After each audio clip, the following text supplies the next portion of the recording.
count backwards from 100, said the dentist. As I slipped into unconsciousness, I saw the hand that held the drill drift from my mouth to my eye. Trapped and starving in a World War I trench, I gave my last ration to my best friend and partner. Adolf seemed so passionate about having a future in politics. It would be wrong to let him die. I love going to the beach and watching the difference between the low and high tides. Although this tide has been very low for quite some time.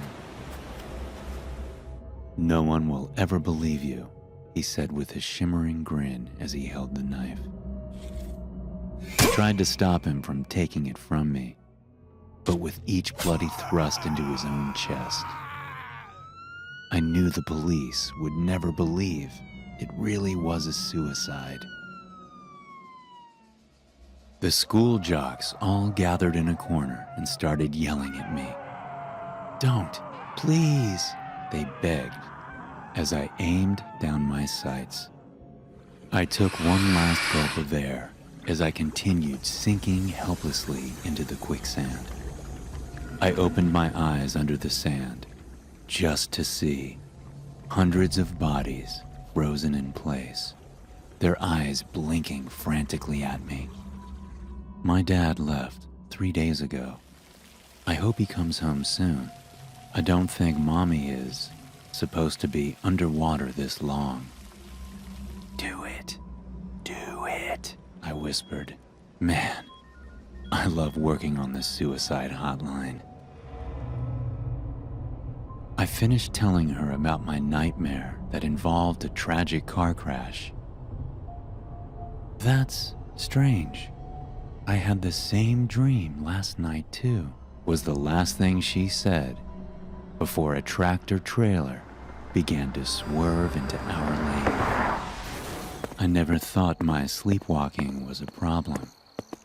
That all changed when I woke up in the middle of murdering the family across the street. I'm going through a lot of things right now, I jokingly said aloud to myself as my car continued to crash through the store's interior. I worked at an oil rig in the 70s. One day we drilled very deep down, hoping to find an oil deposit. But instead, we were met with 1 billion screams. They say that every time you learn something, a new wrinkle appears on your brain. After some investigation, I was angry to find out that my students didn't learn anything from my lessons. Did you know that the Center for Disease Control keeps a sample of every disease known to man in an underground vault? Did you know that some of those diseases can only be preserved inside of living, human hosts? My son asked, "Mom, can I play with the kids in the basement?" We had just moved in. My doctor said the first symptom is memory loss. My doctor said the first symptom is memory loss. I must be a good boy. I must be a good boy, the dog kept repeating to himself. After being told so many times not to bark, he remained silent as he watched the serial killer silently sneak in through the window. As they came around the corner, I lunged for the cage doors, screaming and pleading for help. "You have to get me out of here."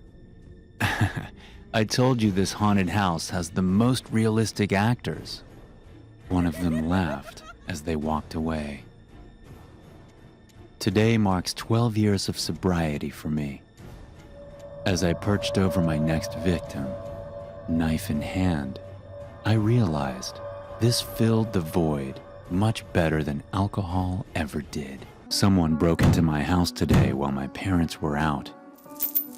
I tried shaking the chains as hard as I could to get their attention, but the basement walls were too thick.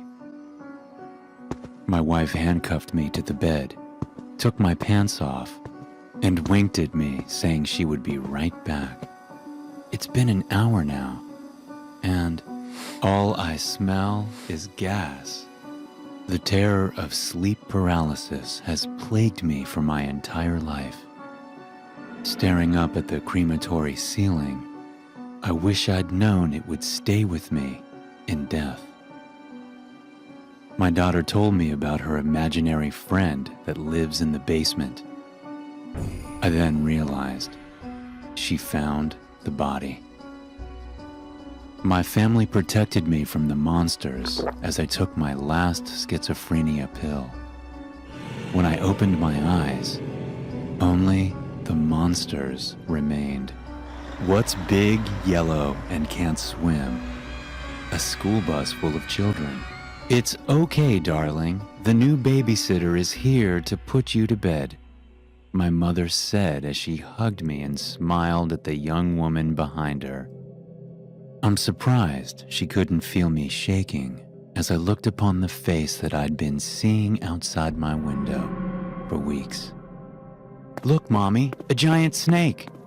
My son ran into the street to examine it, but he began violently convulsing and his body went limp seconds after touching the fallen wire. As she held my hand, she broke down sobbing and apologized to me again and again. That's probably a bad sign coming from a palm reader. I was driving in my car when I heard pounding in my trunk. I realized he wasn't dead. I decided to finally shoot the person that ruined my life. But as I pulled the trigger, everything went dark. I never believed in hell until I heard screams from the well in my backyard. I always kept my family videotapes locked away in the basement. I can't risk giving clues to where my son's body is. I finally woke up with a serious pain in my stomach after being hit in the head. You are awake, she said, as she continued to stitch the baby in me. She held her child warmly, happy she was finally a mother. She stepped over the once large and pregnant body of the woman her husband had been seeing at night, wiping the blood off the knife on her skirt. My best friend said she was a cannibal. I thought she was joking until I saw her eating my sister. The principal of my son's school called me at work today to tell me my son pushed another kid while on a school excursion. I initially thought that this hardly warranted a phone call until I remembered that my son's excursion was to the Grand Canyon. Battery at 1%. I looked at Earth one last time before my suit ran out of power. I put up some pretty solid posts last night, but I woke up this morning and noticed that almost all of them got taken down. I can't help but wonder, if they made it past the fence this easy, who's to say they aren't already inside? I kept reminding the little boy that he was going to meet SpongeBob. He eventually stopped crying and even helped me tie the bricks to his feet. I framed the first letter I got as a police officer from a woman thanking me after I'd supported her through her daughter's suicide. I passed it in my hallway every day for nearly 8 years before realizing the handwriting was the same as on the girl's suicide note. I hum quietly as I rock my 1-week-old, kissing her forehead softly. The doctors are wrong. I just know she'll take her first breath soon. Once there was an ugly barnacle. He was so ugly that everyone died. My wife approached me with a plate and asked, Have you had enough, or do you want more? I raised my hands in surrender as I spat out blood. But it was a rhetorical question, as yet another dish shattered against my skull. With a smile, I told the genie I wished for happiness. He laughed at me, and with a snap, I felt my heart finally stop beating. A child growing up as an orphan is too terrible to think about. So I approached the sobbing girl, stepping over the bodies of her parents with the hammer raised once more. Gravity is a mere illusion and can be easily ignored if you use your brain enough. Wow, kids are really gullible these days, I thought to myself, watching them lining up at the window, which is on the 9th floor. My grandfather has Alzheimer's. I've been removing one small body part per day, and he doesn't even know he's losing them. Not only are these the most severe sunburns I've ever seen, but she's deficient in vitamin D and protein, explained the doctor as she stood by the little girl's bed in the ER. After she left the room, the girl's father leaned over to his daughter and whispered, "Sweetie, I know you were starving, but this is why we only feed at night. This sub is falling apart." I told them the torpedo protection wasn't that good. It seems you have discovered an entirely new type of termite. I felt the terror rise in my chest as the doctor turned around with the X-rays. This also explains the aching you've been feeling in your bones. Thanks for watching. You can watch another scary animation here. Also, don't forget to subscribe and to hit that notification bell to stay tuned for future videos. Talk to nicely. This happened last Thursday, and before you ask, yes, I told the cops everything. I teach a class of about 30 students on a normal day, including those who tie in virtually. I have a hard time keeping their attention, except when I'm talking about sex ed. So I knew that when the actual lockdown was happening, most of them were just going to shrug it off and not pay attention. They didn't realize how real the threat was. We have always said that we would be fine, but when that announcement came over the speaker, I don't think any of us were. And my job as their teacher was to keep them calm and collected as we left our classroom and went to our designated spot, a computer room a few doors down. The plan was simple. We would barricade the door while security roamed the halls and found the danger. I told myself that it was all going to go exactly according to plan, just like it had during our dozens of drills. It happened midway down the South Hall, as we were going in between the rooms. The roar of the air conditioner turned on louder than usual, and it made all of us stop to look. Then, some sort of strange purple mist was pouring out of the vents. It looked like a cloud of electric mist. "What the hell is that?" one student asked as it snaked its way out of the vent toward us. I knew that whatever it was, it had to be dangerous. But sadly, my students weren't as bright. One boy reached his hand out inquisitively and tried to touch the cloud. I watched as bolts of lightning coursed through his body and made him light up like a Christmas tree. It was terrifying to behold. And the lightning entered and scorched his bones.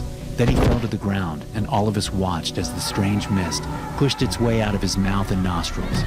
It was alive. "Run!" I urged the kids as we made it to the computer room. I told a larger kid to block the door, and I got on my walkie-talkie to tell the principal what was happening. "We've got a problem in the south wing," I shouted. I was only greeted by static. Then the air started to roar again, and we realized the same mist was pushing its way into the computer room. We were trapped.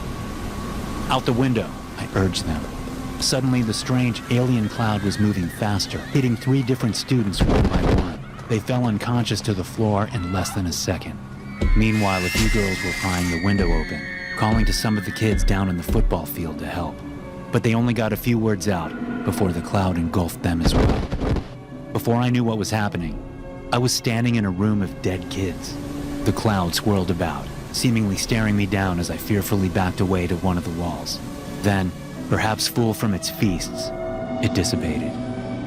The cameras didn't show anything except the fact that the kids had mysteriously collapsed. The medical report said it was some kind of shock or heart condition, and some parents accepted that. But I know what I saw. And I'm worried that it's still inside our vents, waiting for the next drill to strike again. Miss Shriver was just finishing a lecture about gun safety when she unlocked her closet and pulled out the strange-looking doll. It was about 5 foot tall, a genderless bland mannequin that looked like it had seen better days, with rubber eyeballs glued in and a wavy smile taped on. A few of the girls in the back of the class giggled at how silly it looked. "Class, this is Lockdown Larry. Now I know that he doesn't look like much, but he's going to teach us all about what happens when we don't follow the rules on safety," Miss Shriver explained.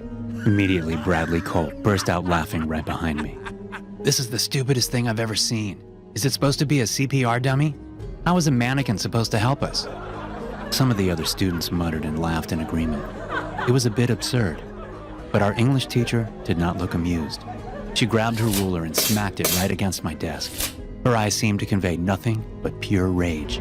"Because, Bradley, if we are just as complacent as this dumb doll, as you call it, then we're going to be in danger when a lockdown happens. We all need to be aware of what our role is in," but she didn't get to finish. Colt just simply could not stop laughing. He was literally red in the face. And then Shriver got that way too, but for an entirely different reason. She was angry. She opened her mouth to say something else when over the intercom, an announcement was made that we were doing a lockdown drill. Then she smiled. It did not seem like a friendly smile. "Well, this is a perfect chance for us to all see what happens when we don't respect our rules," she muttered. Bradley rolled his eyes and crossed his arms as the rest of us got over toward the wall. "Class, I want all of you to head for the science hall. Bradley, you'll stay here and learn your lesson," our teacher announced. Colt just laughed again, but sounded a little nervous. I think we all were. Miss Shriver was one of those teachers that you simply didn't want to cross. So the rest of us quietly shuffled out, and she stayed behind with him. We kept our heads down and wondered what sort of punishment she was about to dish out for poor Bradley. The bell rang about 5 minutes later, and it was time to get back to class. All of us imagined there was going to be some kind of lecture, and Bradley was going to be making a proper apology when we came in.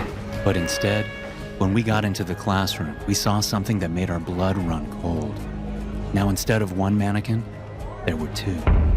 And upon closer inspection of it, we realized the second lifelike doll looked exactly like Bradley Colt.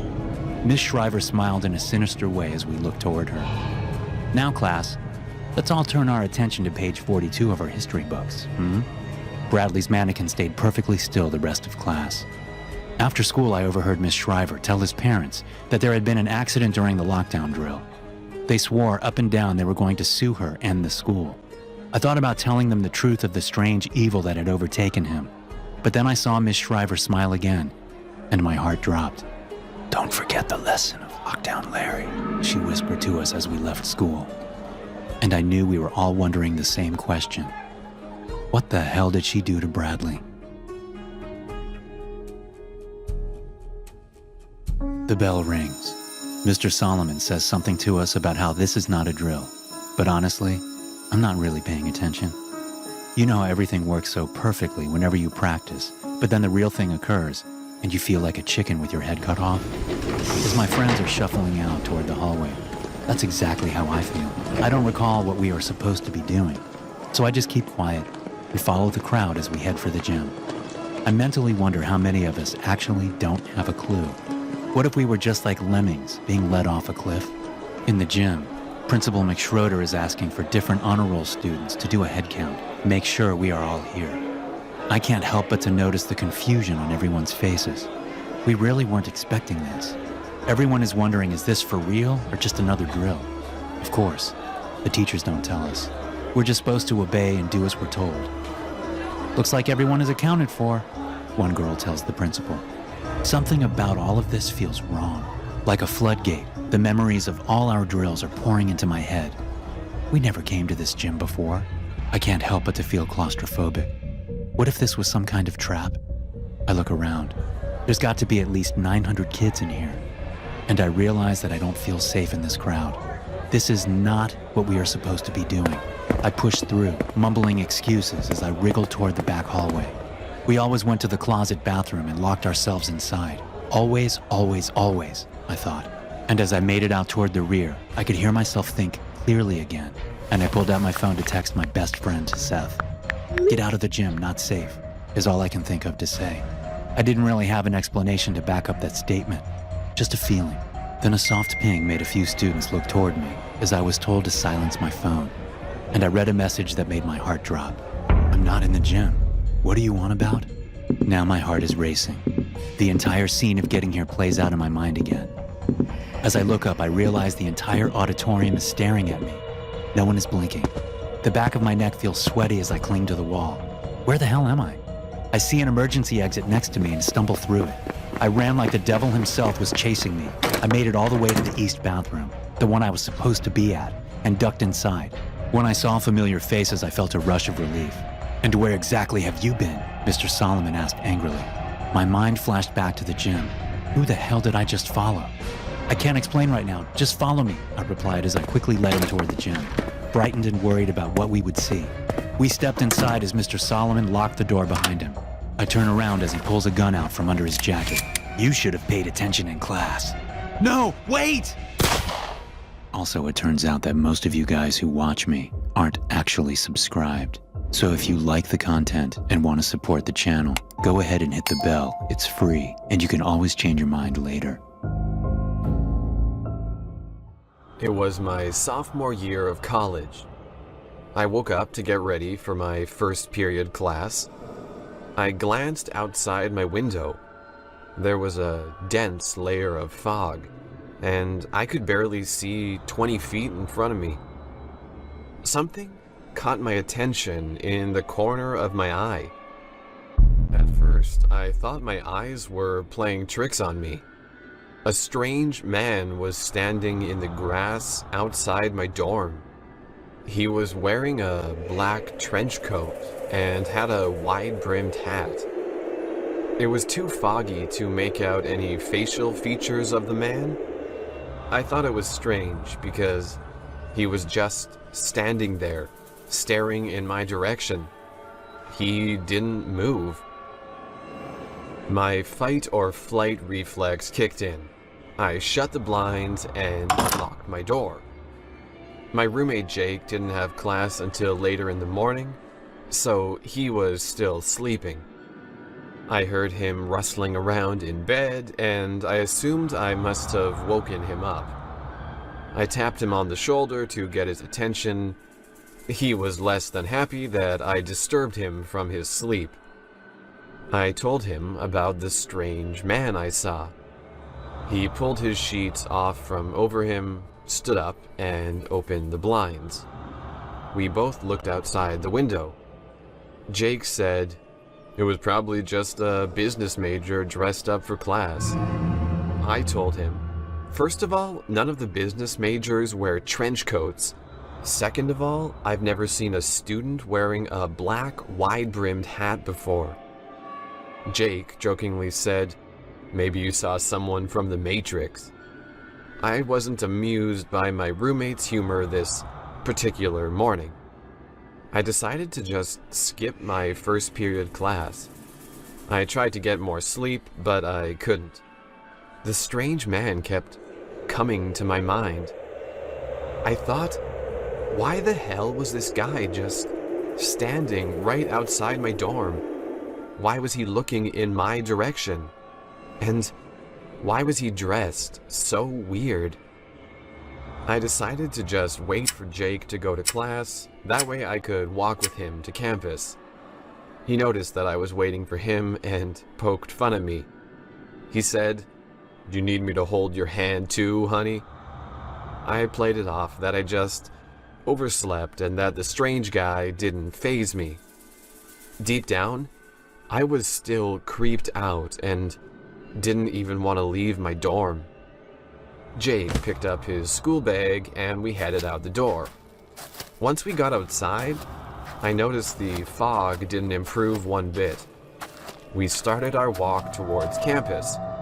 In order to get to the main buildings from my dorm, you had to travel through a long tunnel underneath a road. As we got closer to the tunnel, a bad feeling started to come over me. It was like a bad omen of what was to come. Finally, we made it to the tunnel. You couldn't see past the end of the tunnel due to the wall of fog. After getting about halfway through the tunnel, we noticed some movement at the far end. My roommate jokingly said, "Wouldn't it be funny if this was Mr. Trenchcoat?" I stayed silent. My heart rate started to increase. I really hoped this was just another student. The figure becomes more clear now. The wide-brimmed hat was the first thing to become visible through the dense fog. Jake and I abruptly stopped. I looked at Jake. He had a nervous look across his face. Jake was normally Mr. Tough Guy, and I've never seen him look this scared. Jake yelled, "Who's there?" The figure edged closer. Now we could see his black trench coat, but still couldn't make out his face. It was the exact same guy I saw earlier. There was about 20 feet separating us from the creepy guy at the end of the tunnel. Jake yelled again, "Who's there?" The guy didn't say a word. There was complete silence. I looked at Jake, waiting for him to do something. He was completely frozen. The sound of an alarm jolted Jake and I. The sound came from an emergency pole at the beginning of the tunnel. These poles were used in lockdowns or could be activated by students if they felt unsafe. I had never seen one go off before. The alarm was followed by a robotic voice. The strange man started to inch forward. Jack and I were both frozen in terror. I noticed something shiny in the man's hands. It was a large butcher's knife. I punched Jake, trying to knock him out of his trance, and yelled, "Run!" We darted backwards through the tunnel and back to our dorm. We locked the door and wedged our desks against the handle. Jake said, "What the hell was that?" The blinds were closed in my room, but I couldn't curb my curiosity. I barely moved the blinds to peek out of the top corner. There he was. The man in the trench coat was looking right at me. I turned my head and motioned Jake to come over. I looked outside again and the man was gone. Other students had reported this man, and that was the reason for the lockdown. I never saw him again, and pray to God I never will. I will never know if this was just a sick prank or a depraved man who actually wanted to harm people. It was my last day being a senior in high school. The year was 2016. The creepy clown phenomenon was in full swing. Creepy clowns seemed to be popping up all over the world. Most clown cases were harmless and just pranks. I was looking forward to signing yearbooks and saying my goodbyes to close friends. Who knew that my day was about to change in a way I could never imagine? Word got around that two seniors, Trevor and Noah, were planning a prank. They were the class clowns of our class, no pun intended. I received word that they were going to dress up as killer clowns and terrorize the teachers. I instantly thought it was a bad idea, but I wasn't against some good entertainment. I tried to find more information about the prank, But the only thing that kept coming up was fourth period lunch. I assumed that's when the shenanigans would start. Fourth period of lunch started. There was no sign of clowns. Finally, I saw a clown. He was just outside the main cafeteria doors, hiding behind a statue of our school mascot. His appearance was so creepy. I was really impressed. I didn't really think Trevor or Noah would be that creative. One by one, students began to notice the clown. Most of the guys thought it was amusing. Some girls, however, were fearful and started crying. I looked out one of the side windows and saw another clown. This had to be it, I thought. There they are, Trevor and Noah. It was right then that I saw two more clowns. They were hiding behind support poles in front of the cafeteria. I thought this was weird, but I just assumed more people had to be in on the prank. All of a sudden, the power went out. I thought, classic Trevor and Noah, always taking things too far. The school's PA system came on over the loudspeaker. Code Black. Follow full lockdown procedures. Repeat, Code Black. I wondered if I should tell one of the teachers about the prank.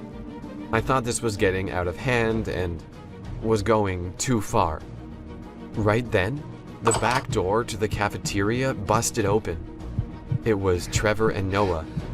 They were in their normal school clothes. They both had a ghostly white look across their face. Both were also drenched in sweat. Noah screamed, "Killer clowns! They're everywhere!" Half the cafeteria was dead silent. Another half laughed and thought this was a complete joke. Trevor said, "This is not a joke. Clowns chased us with real knives." I glanced outside again. There were two clowns at the main cafeteria doors. Both were wielding knives. They slowly dragged their knives across the glass. Based on the loud screeching sound the knives made, I had no doubt they were real. I looked at both side exits, and clowns were there as well. There was no way out. I started to get nervous. Everyone was in disbelief as to what was happening. The door that Noah and Trevor ran through swung open again. I thought to myself, what idiots for not locking the door behind them. It was a creepy clown. His outfit and face paint was exactly like Pennywise from the movie It. He went over to a table full of girls and pulled a huge knife from his waistband. He began laughing in a high-pitched voice, almost as if he was crazed. I heard a loud rumbling noise. A huge SWAT emergency response vehicle pulled up right in front of the cafeteria. The creepy clown in the cafeteria dropped his knife and ran. The other clowns bolted as well. Only one clown ended up getting arrested, and it was a senior from a rival high school. I hope no one's last day of high school is as creepy as mine was. I was only in first grade, but my memory of that day is still crystal clear. My class had just finished lunch, and we went outside for recess. Our school had a massive playhouse. I was very rebellious at the time, and I hated when recess ended. When the teacher called all the students inside, I tried to see how long I could hide in the playhouse for. Eventually, I heard nothing but silence. I thought there was no way my teacher didn't notice me missing.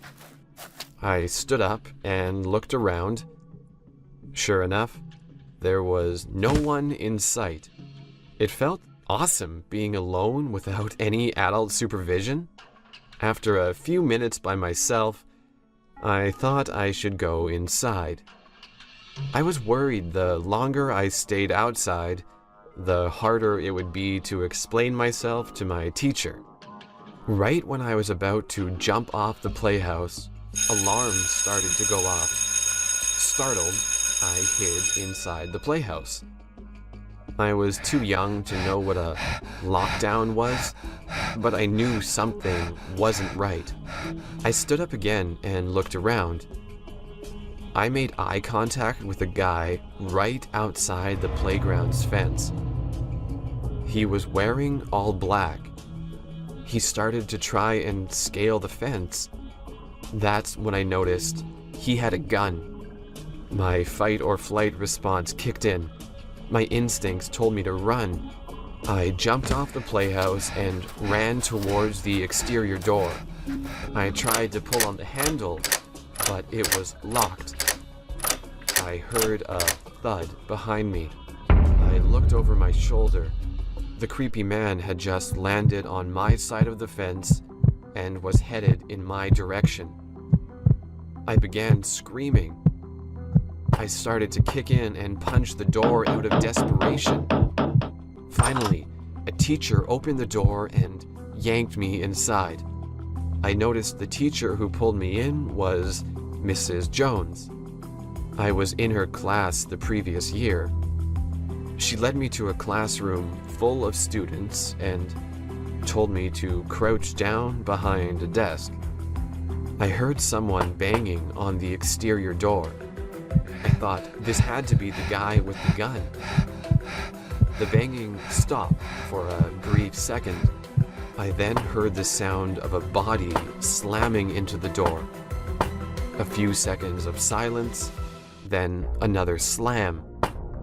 I waited, expecting to hear a third slam. It didn't come.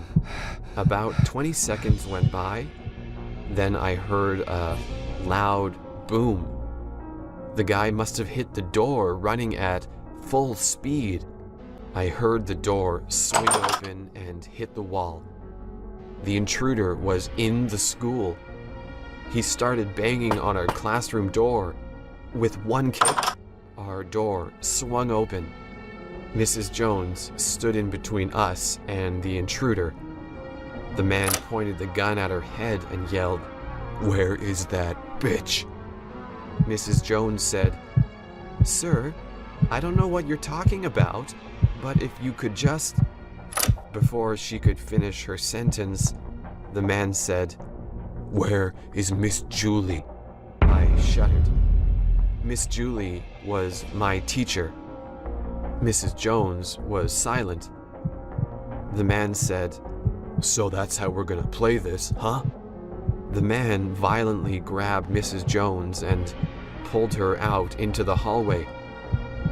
The last thing I saw was the man forcing Mrs. Jones down the hallway towards Miss Julie's room. We all sat in silence for what seemed like an eternity. Then we heard a loud, followed by another. I knew right then that Miss Julie was gone. It was sophomore year of high school. Prom was about 2 months away. I was pretty good at football, so I guess you could say I was in the more popular crowd. I never really forced relationships, and women usually just came to me. I had heard from other people that Sarah wanted to go to prom with me. Sarah was in the same grade as me. She was such a beautiful girl that even seniors wanted to date her. I knew that Sarah had just gotten out of a long relationship with another guy named Trent. He was a freshman at our high school and was a little off in a way that's hard to describe. There was gossip in our school that there was something mentally wrong with him. Because of the recent breakup between Sarah and Trent, I didn't really want to ask her to prom. All of Sarah's friends badgered me relentlessly to go to prom with her. They assured me everything would be fine. Even my guy friends told me I needed to grow a pair and ask her to prom. Finally, one afternoon, I intercepted Sarah in the parking lot and asked her to prom. She was delighted, and I went home feeling like I was on top of the world. My feeling of euphoria faded when I opened a Snapchat notification on my phone. It was Trent. He was trying to add me on Snapchat. I thought I couldn't just ignore him, so I added him back. Immediately, I received a Snapchat message from him. It read, "So, I heard you asked my girlfriend Sarah to prom." I quickly replied, "You guys broke up a month ago." He didn't respond back to me. I dreaded running into Trent the next day at school. I just felt so bad for Trent. I started to think that it wasn't even worth going to prom with Sarah over this nonsense. The next day at school, I didn't see Trent anywhere. I usually passed him on the way to a few of my classes. I thought it was odd not seeing him. I asked around and found out that he never made it to school. I was relieved that there was no chance of running into him. My relief was crushed by a Snapchat notification. It was Trent. This time, he sent me a video. I didn't even want to watch it. I tried to think of what the video could be, but nothing came to my mind. An hour went by, and I finally decided to watch it. The video was of a shooting range. Trent was recording in one and had a pistol in the other. The caption said, "This is you." He proceeded to fire multiple shots into a target about 20 feet in front of him. I was shocked. I thought I was in a movie and that this couldn't be real. I told my friends what I had witnessed, and eventually word got around to the whole school. I was called down to the dean's office. Multiple teachers and faculty were there. I told them everything I had seen. After telling them my story, my phone buzzed in my pocket. I thought to myself, oh no, here we go again. I pulled my phone out. It was Trent again. I told everyone in the room that Trent sent me another Snapchat video. They all gathered around in anticipation. I opened it. The video was of a crematorium. The footage showed a body on a conveyor belt on its way to an incinerator. The caption said, "This is you." Everyone in the room, including myself, were horrified. Immediately, the principal put the whole school on lockdown and called the police. Trent was later arrested by the police. Trent was never charged with anything, but our high school expelled him. I figured out that Trent's grandparents actually owned a crematorium, and that's where the footage came from. I still ended up taking Sarah to prom. She was just too beautiful to pass up. I never did receive another Snapchat from Trent, and I hope I never do. The year was 2011. I was in 8th grade at the time. My homeroom class had just finished lunch, and we're on our way to 6th period math class. The cafeteria and the main school building were separated, so we always had our homeroom teacher walk with us after lunch. We had to walk about a quarter mile outside to the main school building. As we were walking, I noticed our teacher received a call on his cell phone. It was a very brief call. After the call, I noticed that all the blood rushed away from his face. He told us in a frantic voice that something serious is happening and we need to hurry to a classroom. He started to jog with all of us in quick pursuit. Our homeroom teacher was usually a pretty laid-back guy, so I knew something wasn't right. He led us to an empty classroom that I had never been in before. He told all of us to get low and hide beneath the desks. He proceeded to cover up the windows, lock the doors, and turn off the lights. I crouched under one of the desks in the back of the room. A kid named Michael sat down next to me. I thought to myself, come on, anybody but Michael. Michael was a strange kid. He was really shy, and no one really talked to him. He also smelled like rotten eggs, which didn't help. A lot of my classmates made fun of him. My friends often joked around that Michael would be the one to shoot up our school. I was always kind to Michael, but I never went out of my way to talk to him. After a few minutes sitting next to Michael, I wanted to gag. The smell was so horrid. I looked around, trying to find any open space to scoot over to. It was at that moment Michael whispered to me, "Hey, you don't have to sit next to me." I whispered back, "I was just looking for more room to spread out my legs, that's all."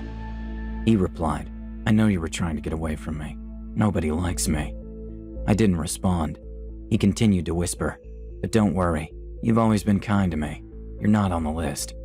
I shuddered in fear. The list? What did he mean by the list?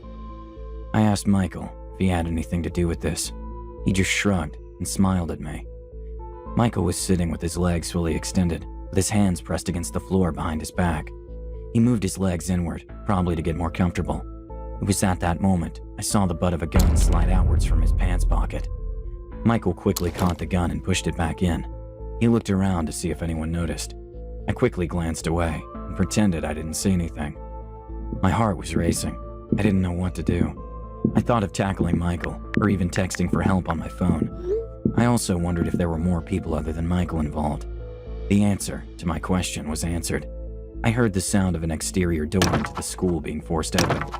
Footsteps started charging down the hallway. It sounded like multiple people. My heart dropped. I thought these had to be the other students involved in the plot. The footsteps were getting closer. They stopped right outside our door. They tried turning the knob every which way. I thought, this is it, the end of my short life. The door was kicked open, and a full SWAT team rushed in. I looked at Michael, and he had a surprised look on his face, as if this wasn't what he was expecting. Long story short, a student had made a threat to the school. The authorities found out it was Michael by tracing an email he sent to one of our teachers.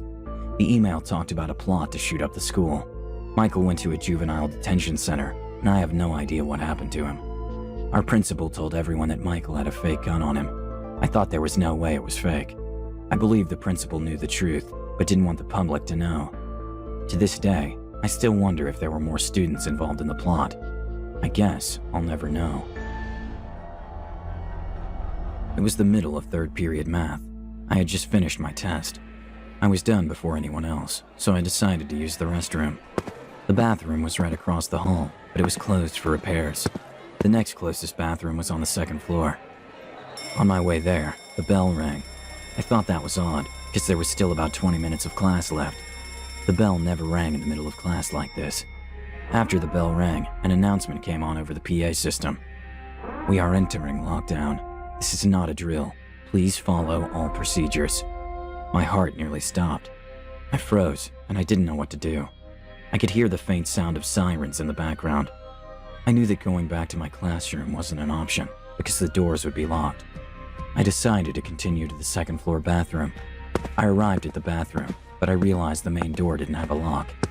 I left and ran further down the hall. I could see the classrooms turning off their lights and covering their windows.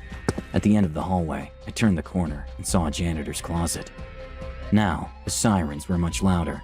I decided the janitor's closet was my only option. I pulled the handle and sighed in relief as it was unlocked. I closed the door behind me and made sure it was locked. I turned the lights off and crouched down in the far corner of the room. The only light I could see was from the bottom of the door. The sirens were loud now and seemed to be right outside the school. Suddenly, the sirens turned off. Then, I heard footsteps. A lot of footsteps. The footsteps led up the stairs and stopped in the hallway right outside my hiding spot. I heard the sound of radio chatter and figured these had to be police officers. One guy in particular sounded like he was in charge. He said, "Okay, are we in position?" Another guy responded, "Yes, sir. The suspect is here in the building. C team is in position on the other side of campus as instructed, and B team is covering all the exterior exits. There's no way he'll be able to escape this building." The guy in charge said, "Good. He must not escape. It's my fault he's here, and it's my duty to deal with him." Over the next couple minutes, I heard the muffled chatter of police officers talking to each other. I thought maybe the situation died down and I could leave the closet and go back to class. That's when it all happened. I heard one of the officers yell, "Don't move and put your hands in the air." A moment later, I heard what sounded like guns being drawn. About 10 seconds of silence went by, and then I heard a loud scream that came from the end of the hallway. It wasn't a normal scream. I had never heard anything like it before, and hoped to never hear that sound again. I pressed my ear against the closet door and heard a distant whimpering sound. It was the sound of a crying man. I then heard him say, "Please, don't take me back there. I don't want to go back. You guys won't get away with this. What you guys are doing to us is illegal, and everyone will find out about it." The man in charge said, Now, Jim, you signed the contract. That was the deal for your early prison release. You need to come back to the facility and finish up your treatments." I thought to myself, deal for your prison release? Finish up your treatments? What the heck? I heard the footsteps leaving. They walked past my hiding spot. I cracked open the door just to check out what was happening. I saw the backs of 5 men. The 2 men in the middle were carrying a man in a hospital gown. I assumed that was Jim. All 5 men were wearing black suits. They certainly didn't look like police officers. I peeked outside the window and saw 5 blacked out SUVs. I ran back to my classroom and told my classmates what I saw and heard. They thought I was crazy. Our teacher told us that the lockdown was just a false alarm and nothing had happened. When I got home later that day, there was nothing about it on the news. I have no idea what happened or what I saw that day. Thanks for watching. You can watch another scary animation here. Also, don't forget to subscribe and to hit that notification bell to stay tuned for future videos.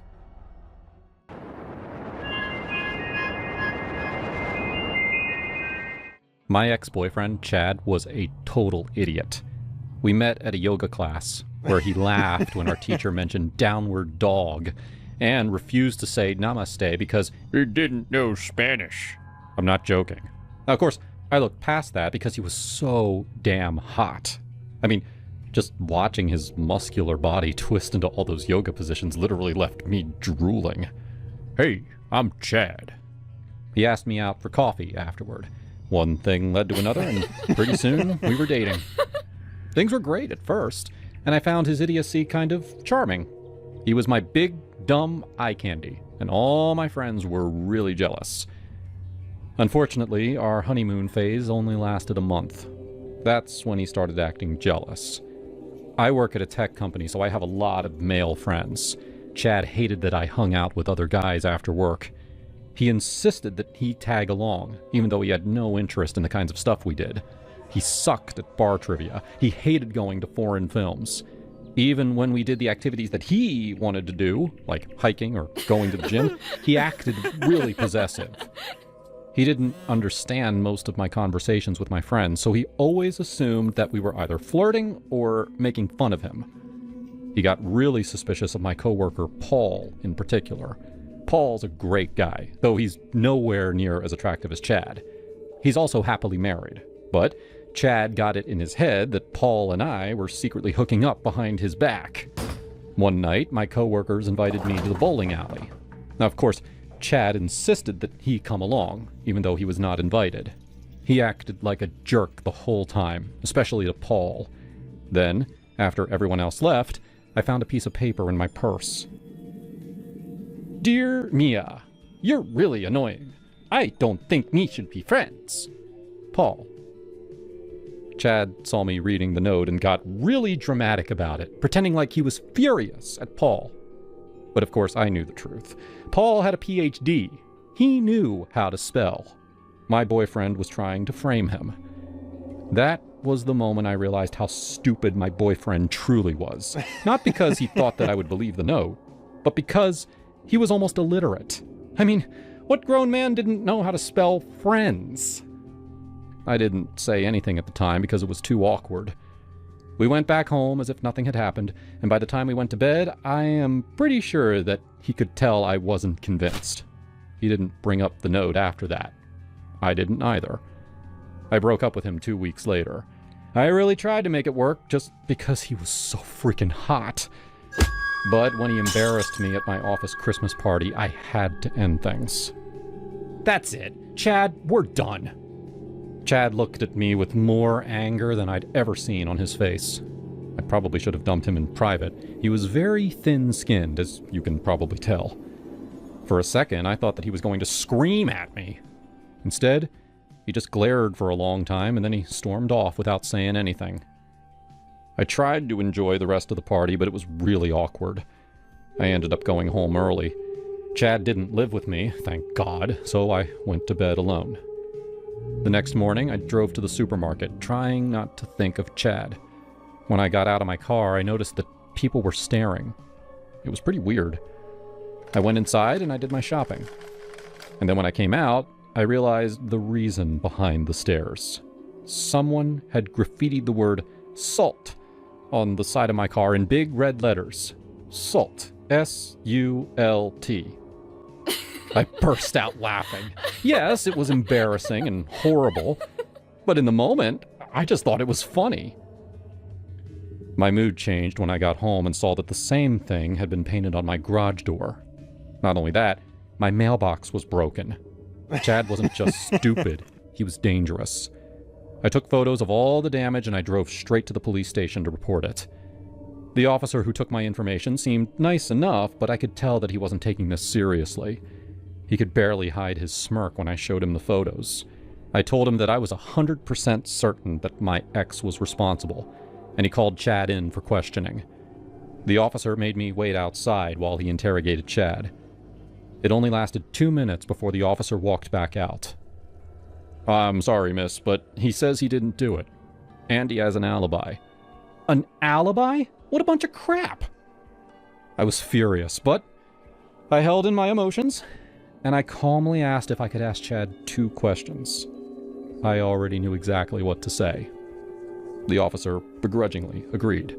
He took me back into the interrogation room, where Chad was sitting on the other side of the table, acting all cocky and confident. For my first question, I showed him the photo of my vandalized car. "What does this say?" He took a long time looking at the picture, acting as if he'd never seen it before. I can't say that word in mixed company." "I give you permission." "It says slut. That means a woman who sleeps around and cheats on her boyfriend." I looked at the policeman. Clearly, he could see that Chad was the vandal. What more proof did he need? But the officer still wasn't convinced. So I asked Chad my second question. I asked him to spell the word. "You're serious? What is this, 3rd grade?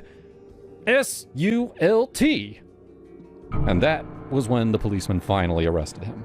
I have a restraining order against him now, and the graffiti has been painted over.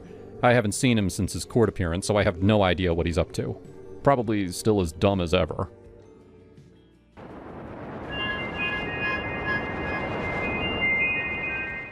My husband William was a very wealthy man. I was his second wife, 20 years younger. A lot of people assume I'm some gold digger, but I come from money too. The truth was, I loved him. That's all.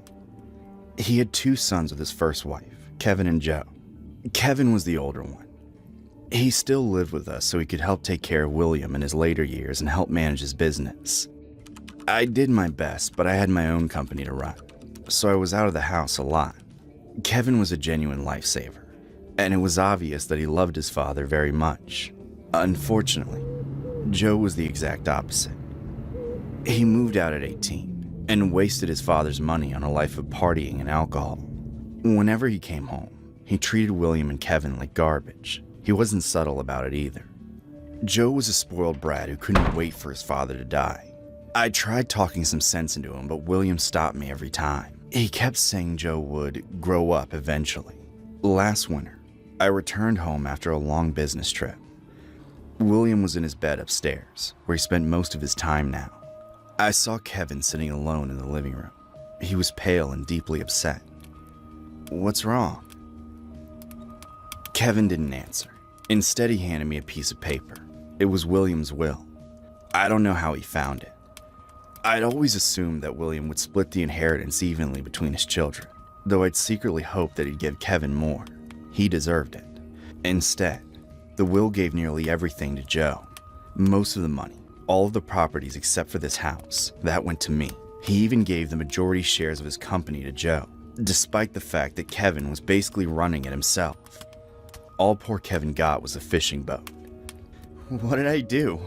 I'm not here just for the money, but I don't understand why he'd do this. Does he hate me?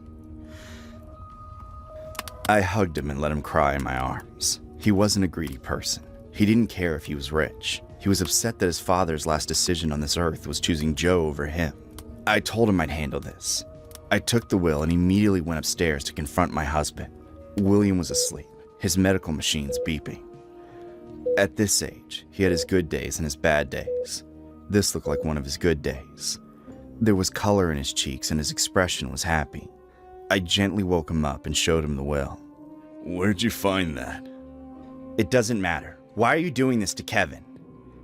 He gestured for me to join him in bed. I did. As he held me, he told me a secret that he kept for our entire marriage. Joe was his only real son. His first wife had cheated on him, and Kevin was the result of her affair. "But he's still your son. You raised him. He does everything for you." I didn't even mention that I helped raise him too. I knew Kevin wasn't my biological son, but I was still his mother. William looked very sad.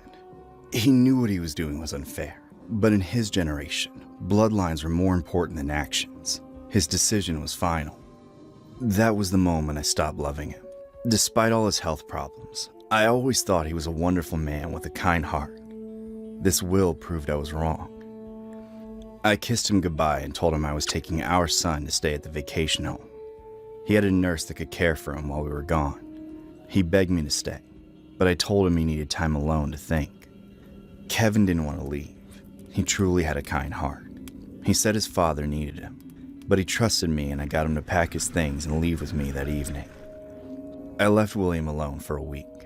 During that time, I really bonded with Kevin. I told him about the family secret, which was difficult for him to process, but he took the news a lot better than I expected. I think he liked having a reason behind his father's favoritism, now that he knew it wasn't because of anything he did. After a week of no contact, we went back home. The place was absolutely trashed. After we left, William had asked Joe to come back. Not surprisingly, Joe turned his family home into one giant party. Furniture was broken and trash was everywhere. We looked around for Joe but couldn't find him. Instead, we found the maid, who was struggling to clean up Joe's mess, but she didn't know where he'd gone off to. I have to check on Dad. Kevin rushed upstairs. Even though he'd been cut out of the will, he still wanted to make sure his father was okay. William was upstairs, still in bed. Joe had been in the house all week, but he only visited William once. I could see in my husband's eyes he was regretting his decision, but he was still too stubborn to change his will. I could also see that his health was worse than ever. It was only a matter of time before his body finally gave out. Kevin fluffed his pillow and made sure he was comfortable. Then he left me alone to talk to my husband in private. I asked him one last time if he really wanted to give his entire fortune to a son who didn't care about him at all. "Sit with me, my love." I did as he said. I was still angry at his stubbornness, but he had very little time left. I fell asleep by his side, and when I woke up, he was dead. We had a grand funeral. Both Kevin and I were sobbing, while Joe was on his phone the whole time. Then, a week later, our lawyer read the will. Kevin graciously accepted his fishing boat, while Joe screamed and danced around the room at his much larger inheritance. It was sickening. That night, I invited our closest friends to the house for a dinner in William's honor. It was supposed to be a small affair, a celebration of his life. We gathered on the roof patio, where William loved to throw parties. Unfortunately, Joe was drunk and high when he joined us. He tried to make the dinner into a party to celebrate his new millions. He was loud and obnoxious, while Kevin did his best to keep the focus on their father. Just as Kevin was trying to give a toast in honor of William, Joe jumped out of his chair and started running around. He wanted everyone to look at him. "Don't listen to this loser. I'm Dad's favorite. I'm the rich one. I'm richer than all you assholes." Kevin shouted for him to calm down, but his brother just kept running around and ranting about how he was the favorite son. He had to be on some kind of substance. He jumped on the railing, acting like he was king of the world. "I'm rich. I'm a god. I'm invisible."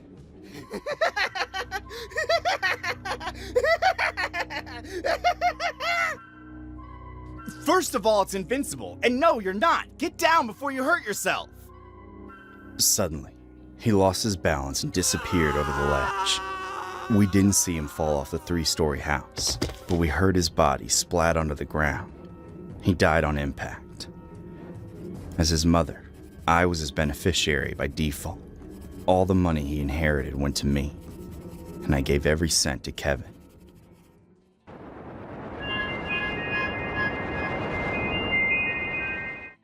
I never thought I'd end up back in my mom's house at 32, but life has a way of kicking you when you're down.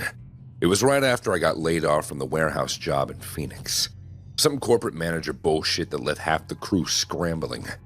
Rent was due, and my savings were a joke. Barely enough for a week's groceries.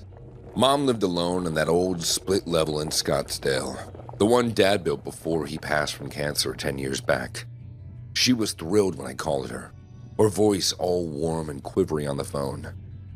"Andrew, honey, come home. There's plenty of room, and I can use the company." I felt a rush of relief, like a kid again, safe under her roof. Grateful didn't even cover it. I hugged her tight when I pulled up with my beat-up truck, boxes piled up in the back. The first few weeks were okay, almost good. I helped with chores, mowed the lawn, fixed the leaky faucet in the kitchen, all while job hunting. My mom would make her famous lasagna, the kind with extra cheese that stuck to your ribs, and we'd watch reruns of those old sitcoms she loved. "Oh, remember when you were little and we'd laugh at these?" she'd say, patting my knee. I'd nod, smiling, even though my mind was elsewhere, worrying about interviews that never planned out. But then weird stuff started. It began with the crying. I'd be in my old room upstairs, scrolling through job listings late at night, and I'd hear it. Soft, mumbled sobs coming from her bedroom downstairs. At first I thought maybe she was upset about something, missing Dad or whatever. I knocked once around midnight. "Mom, you okay in there?" The crying abruptly stopped, and she opened the door, her face blank, hair tousled, like she'd just woken up. "What are you talking about, Andrew? I'm fine. Go back to bed." No tears on her cheeks, nothing. I shrugged it off, but it happened again a few nights later, louder this time, like someone was heartbroken. I confronted her in the morning over coffee. "I heard you crying last night. Mom, if something's wrong, you can tell me." She just stared at me, stirring her mug slowly. "I wasn't crying, dear. Must have been the wind or a neighbor." Bullshit, I thought, but I let it go. A few days later, I had an interview lined up, a decent gig at a distribution center, and I pulled out my only nice shirt from the dryer. It was scorched, black marks across the collar, like someone had left the iron on it too long. "Mom, what the hell?" I yelled, storming into the living room, where she was folding the laundry. She looked up confused. "I ironed that yesterday. It was fine." "Fine? It's ruined. Did you do this on purpose?" Her eyes widened. "Why would I do that? Maybe the iron's acting up." I didn't buy it. The next week, my jeans came out with a single hole in the pocket. "This is getting ridiculous," I muttered to myself. But aloud, I said, "Mom, if you don't want me here, just say it."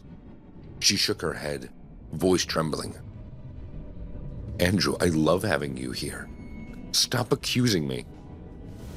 The water shutoffs were the worst. I'd be in the shower, finally relaxing after a crappy day. Soap in my eyes, and then suddenly, nothing. The faucet would sputter and die. First time I figured it was a glitch, wrapped a towel around me and checked the basement valve.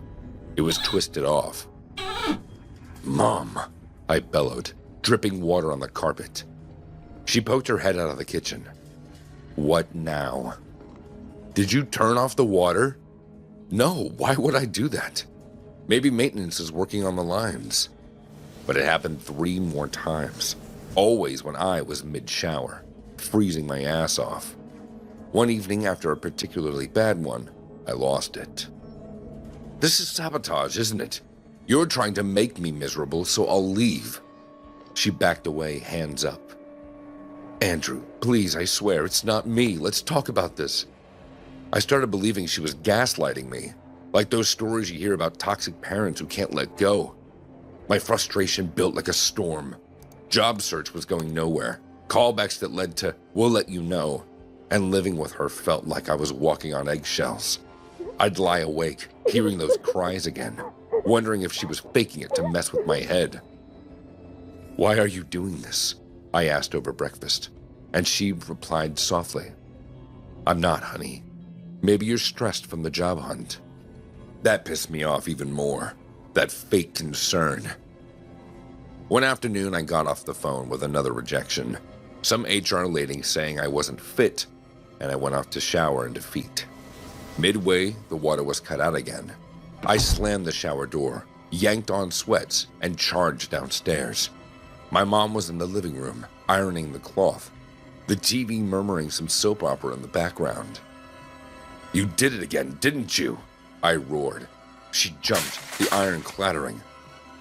"Andrew, calm down." "Liar. The valve is off, same as always."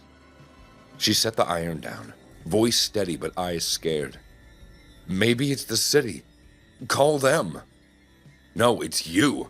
You want me gone. I know it. I stepped closer, fists clenched. After everything you're pulling this shit? She reached for me like to soothe. Honey, please, let's sit and... But I snapped. She snumbled back, crashing into the coffee table. She gasped, hand in her stomach, eyes wide with shock.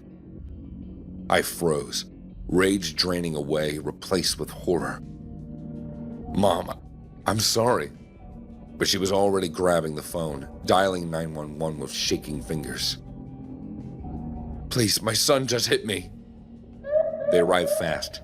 2 police officers cuffing me in the driveway while neighbors peeked from the windows. Mom stood there, ice pack on her stomach, tears streaming.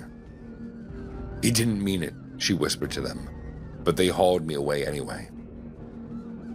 Why'd you do it? The detective asked, leaning across the table.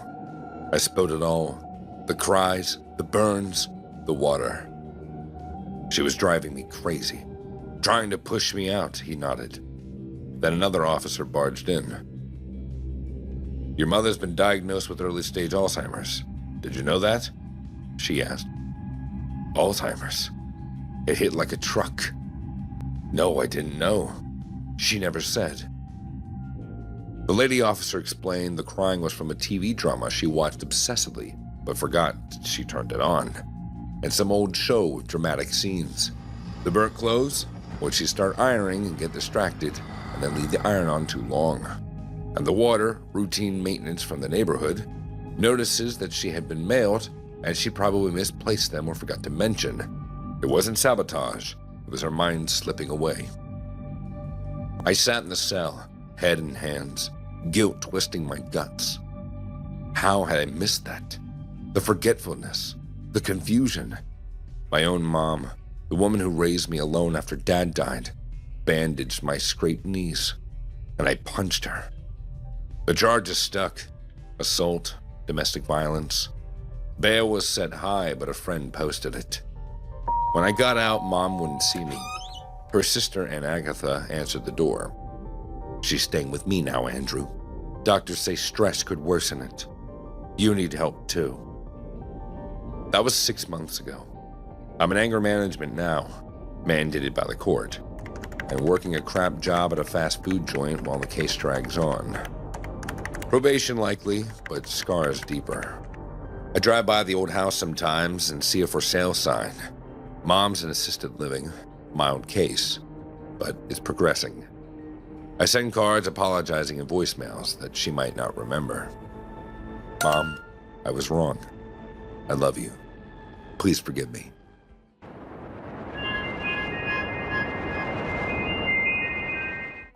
I never thought in my life Phoenix would turn into this twisted mess.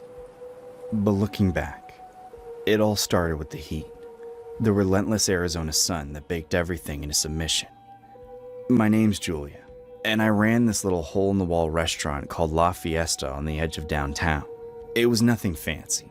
Red checkered tablecloths, sizzling fajitas, and margaritas strong enough to make you forget the bills piling up. I poured my soul into that place after Carlos and I got married 10 years ago. He was charming back then, with that sly smile and promises of a better life. But marriage changes people. Or maybe it just reveals who they really are. Carlos wasn't the type to hold down a steady job. He dabbled in side hustles, as he called them. At first it was harmless, flipping used cars or hawking gadgets at flea markets. But somewhere along the line, it turned darker. He'd source these knockoff luxury bags and watches from shady suppliers in LA, then slap on fake labels and sell them as authentic deals to our neighbors. Pop-up markets and parking lots, Craigslist listings, even Facebook Marketplace under his brother Miguel's name to keep the heat off him. Miguel lived in Mexico and didn't give a damn. Carlos paid him a cut to stay quiet. People would bite. Desperate housewives wanting a real Louis Vuitton for half price. Guys impressing dates with Rolex watches that ticked like bombs. When the fakes fell apart, buyers were left holding worthless crap, too embarrassed to complain or with no way to track them down. Carlos was smart like that. He never got caught. "It's just business, mi amor," he'd say, kissing my neck while counting stacks of cash in our kitchen. I turned a blind eye because, hell, it kept the lights on at La Fiesta. Then there was Kevin. God, Kevin. He started coming in about 2 years ago, always alone, nursing a beer at the bar while stealing glances at me. He was in his late 30s, divorced, worked as some IT guy for a local firm. He wasn't bad looking, tall, with that boyish grin, but way too earnest for his own good. He'd chat me up about the menu, the weather, anything to linger. "Julia, these enchiladas are killer. You must have a secret ingredient," he'd say, his eyes lingering a beat too long. I knew he was smitten. Men like him wear it like a neon sign. I'd flirt back a little. Harmless, right? It boosted tips, and honestly, it felt good to be desired after Carlos's wandering eyes. One slow Tuesday night, Kevin leaned in closer than usual. "Hey, Julia, you ever hear about those scam artists selling fake designer stuff around here? I read some complaints on Rip-Off Report next door. It sounded shady." I froze mid-pour of his refill. Nah, not really. Why do you ask?" He shrugged, but his face lit up like he'd found buried treasure. "Just educating myself. Thinking of hosting a community meetup at the library. Teach folks how to spot counterfeits. You know, check serial numbers, feel the leather. Could save people a ton of money." My stomach twisted. Carlos had just unloaded a batch of Gucci bags the week before. I smiled tightly and changed the subject, but inside, alarm bells rang. That night, I told Carlos everything. He laughed it off at first, calling Kevin a lonely loser with a crush. But when Kevin's meetup started, flyers plastered around the neighborhood, posts on local Facebook groups, Carlos's sales dipped. People were wising up, whispering about that woman at La Fiesta's husband. No one connected it directly to us, but the paranoia set in. "Julia, this cabron is killing my business," Carlos growled one evening, slamming his phone down after another canceled order. We were in the back of the restaurant, the smell of grease hanging heavy. "He's got the hots for you, that's why. Thinks if he plays hero, you'll spread your legs for him." I rolled my eyes. "What do you want me to do, ban him?" Carlos's eyes darkened, that possessive fire igniting. "No, we turn it around. You cry harassment and say he's been grabbing you, whispering dirty shit. I'll catch him in the act. Problem solved." It sounded insane, but desperation makes you stupid. Our restaurant was barely breaking even, and Carlos's scams were our lifeline. Plus, Kevin's puppy dog eyes had started creeping me out. So I nodded. Fine, but nothing too crazy. The next time Kevin came in, I played it up. He ordered his usual tacos al pastor and tried his flirty routine. "Julia, you're looking gorgeous tonight. That dress hugs you just right." I forced a blush, then leaned in like I was confiding. "Kevin, you gotta stop. This attention, it makes me uncomfortable." His face crumpled. "What? I didn't mean..." Before he could finish, I raised my voice. "You've been harassing me, touching me when I serve, saying things about my body. I want you out." Customers turned, murmuring. Kevin stammered. "Julia, that's not... I just like you, okay? I thought... Get out before I call the cops!" He bolted, red-faced, but not before muttering. "This is bullshit." Perfect. I texted Carlos. Now. That night, after closing, I knew Kevin would circle back. He always walked home past the alley. And sure enough, around midnight, I heard footsteps. I stepped out the back door, pretending to take out trash. And there he was, looking wrecked. "Julia, please, I need to explain. Those scams, your husband..." "Kevin, stop!" I shouted, backing away like he was advancing. He wasn't, but perception is everything. Carlos exploded from the shadows, a hurricane of rage. "You touching my wife, pinche gringo?" He grabbed Kevin by the collar, slamming him against the dumpster. Kevin gasped, flailing. "What the... Carlos, I know about your fakes. You're the one scamming." "Shut your mouth!" Carlos roared, his fist connecting with Kevin's jaw. Kevin hit the ground hard, I watched, heart pounding, as Carlos snatched a cleaning hose from the wall. The one we used for mopping, still dripping with bleaching chemicals. He wrapped it around Kevin's neck, yanking tight. You think you can ruin me, cabron? I'll end you right here!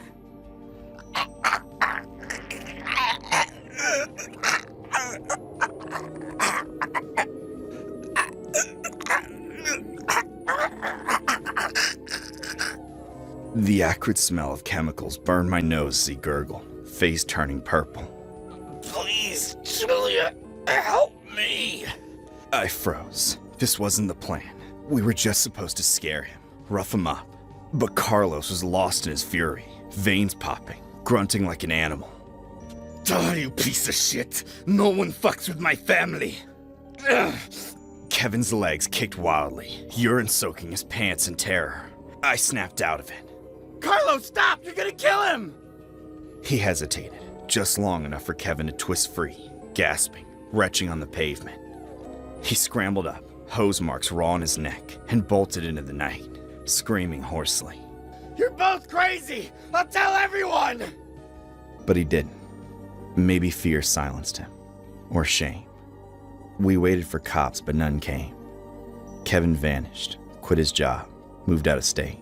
From what I heard through the grapevine, whispers died down. People forgot all about his meetups. Life went on. Carlos ramped up his scams, bolder now, using new aliases. I kept slinging plates at La Fiesta, smiling through the exhaustion. Part of me regretted it. The violence, the lies. But in this world, you protect your own. Us women in Phoenix, we learned that early. Survive the heat, the hustles, the men who drag you down or lift you up. Carlos and I, we're survivors.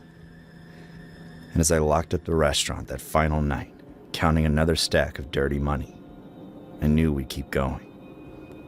No fairy tales here, just real life. Raw, unrelenting.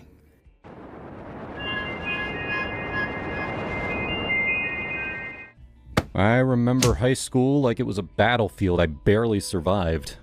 Anger was my constant shadow, quick to flare up over the smallest things, like a guy teasing me in class or someone cutting in line at lunch. It scared off any potential boyfriends before they even got close. I'd lash out, say something sharp, and poof, they were gone. By graduation, I was the girl everyone knew as intense, which is code for stay away. College started, and at 19, I figured it was time to dip my toes into the dating pool. Tinder seemed easy enough. Swipe right, chat a bit, maybe meet up. What could go wrong? I matched with Jake after a few days of scrolling. He was cute. We texted for a week. Nothing deep, just banter about movies and music. He suggested catching the new superhero flick at the mall theater. "I'll pick you up," he said. "Got a truck, plenty of room." I was nervous, but excited. Finally, a real date. I spent hours picking an outfit. Jeans, a cute top that showed just enough, and my favorite sneakers for that casual vibe. Mom gave me the side eye when I told her, "Be safe, honey. Call if anything feels off." He pulled up in this beat-up Ford pickup, blasting what sounded like some emo band's greatest hits. Loud, depressing lyrics about heartbreak and rain. I climbed in, forcing a smile. "Hey, cool truck," I said, trying to break the ice. "Yeah, it's a beast," he grunted, not even looking at me as he cranked the volume higher. The drive was awkward. He didn't ask about me, just nodded along to the music like it was church. We got to the theater, grabbed tickets for the 8 p.m. show, and settled in. The preview started, and I was hyped. The movie had all the hype with explosions and witty one-liners. But Jake, he pulled out his phone immediately, the screen lighting up his face in the dark. I glanced over, thinking maybe he was checking the time. Nope. Tinder. He was swiping right there, thumb flying across profiles.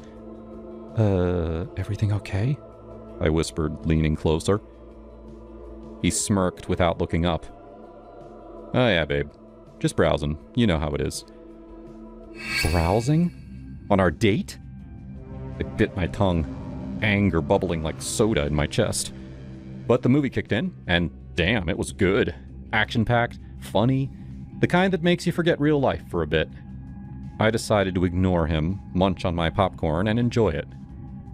10 minutes later, he leaned over, his breath hot on my ear. You know, you're lucky to be out with me tonight. All these other girls on here, they're blowing up my phone, begging for a date. But I chose you. I turned, staring at him in the flickering light. Lucky? Really? My voice came out sharper than I meant, but he just chuckled like it was a joke. Damn straight. I'm a catch. He went back to his phone, swiping again. I forced a smile, teeth gritted. Sure, whatever you say. Inside, I was seething. Who says that? But the plot was thickening on screen. The hero about to uncover the big twist. I didn't want to bail yet. I'd paid for the ticket. And honestly, part of me wanted to see how bad this could get. Maybe prove to myself I could handle it without exploding. Then, out of nowhere, his hand landed on my stomach, fingers splayed like he owned the place. I froze. My son will grow here, he murmured, eyes on the screen like it was the most normal thing. What the actual f***? My brain short-circuited. Son? We hadn't even kissed! Rage hit me like a truck. Hot, blinding. I grabbed the back of his hair, not too hard, but firm, and slammed his forehead into the seat in front. Ow! Hey, what the sh... I hissed, smiling sweetly as heads turned. Don't create a scene. My heart pounded, but it felt good, cathartic, like releasing a valve. I excused myself calmly. Gotta hit the bathroom. Be right back. I didn't go back. Slipped out the side exit, heart racing, and called an Uber from the parking lot. The night air was cool, and as I waited, I laughed, manic, relieved. What a creep. Back home, I blocked him on everything, deleted Tinder, and poured myself a glass of wine. Mom was up, watching TV. Date go okay? I flopped on the couch. Total disaster. Guy was a walking red flag. She raised an eyebrow. What happened? I told her the whole thing. The music, the swiping, the sun in my stomach. And he said, my son will grow here. Like, dude, we're not even... Mom's eyes widened. Oh, hell no. Good for you walking out. Yeah, but I kinda smacked his head first. Serves him right. Sometimes anger's got its place. This story has been inspired from a real-life incident shared by one of my subscribers. This is what she told me. When I was 18, I agreed to a Tinder date that ended up being a total disaster. He showed up in a pickup blasting this super gloomy music at full volume, which already set the mood badly.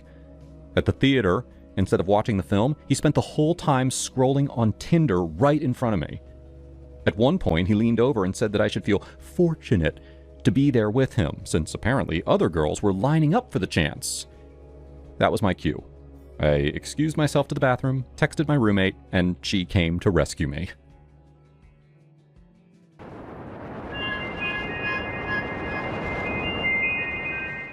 Justin had always been the kind of guy who turned heads without even trying. At 32, with his sharp jawline, tousled hair, and those piercing green eyes that seemed to see right through you, he was the epitome of effortless charm. Women gravitated toward him like a moth to the flame. He had this way of talking that made you feel like the only person in the room. Witty, attentive, with just the right amount of teasing to keep things electric. And in bed, God, he was a maestro. Take that one night with Sophia, a yoga instructor he met at a rooftop bar in Brooklyn. They barely made it back to his apartment before he had her pinned against the wall. Yeah, Justin knew how to make a woman feel alive.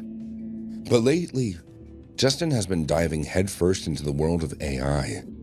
It started innocently enough, scrolling through tech forums late at night, reading about all these new virtual companions that promise companionship without the mess of real life. He was skeptical at first, but curiosity won him over.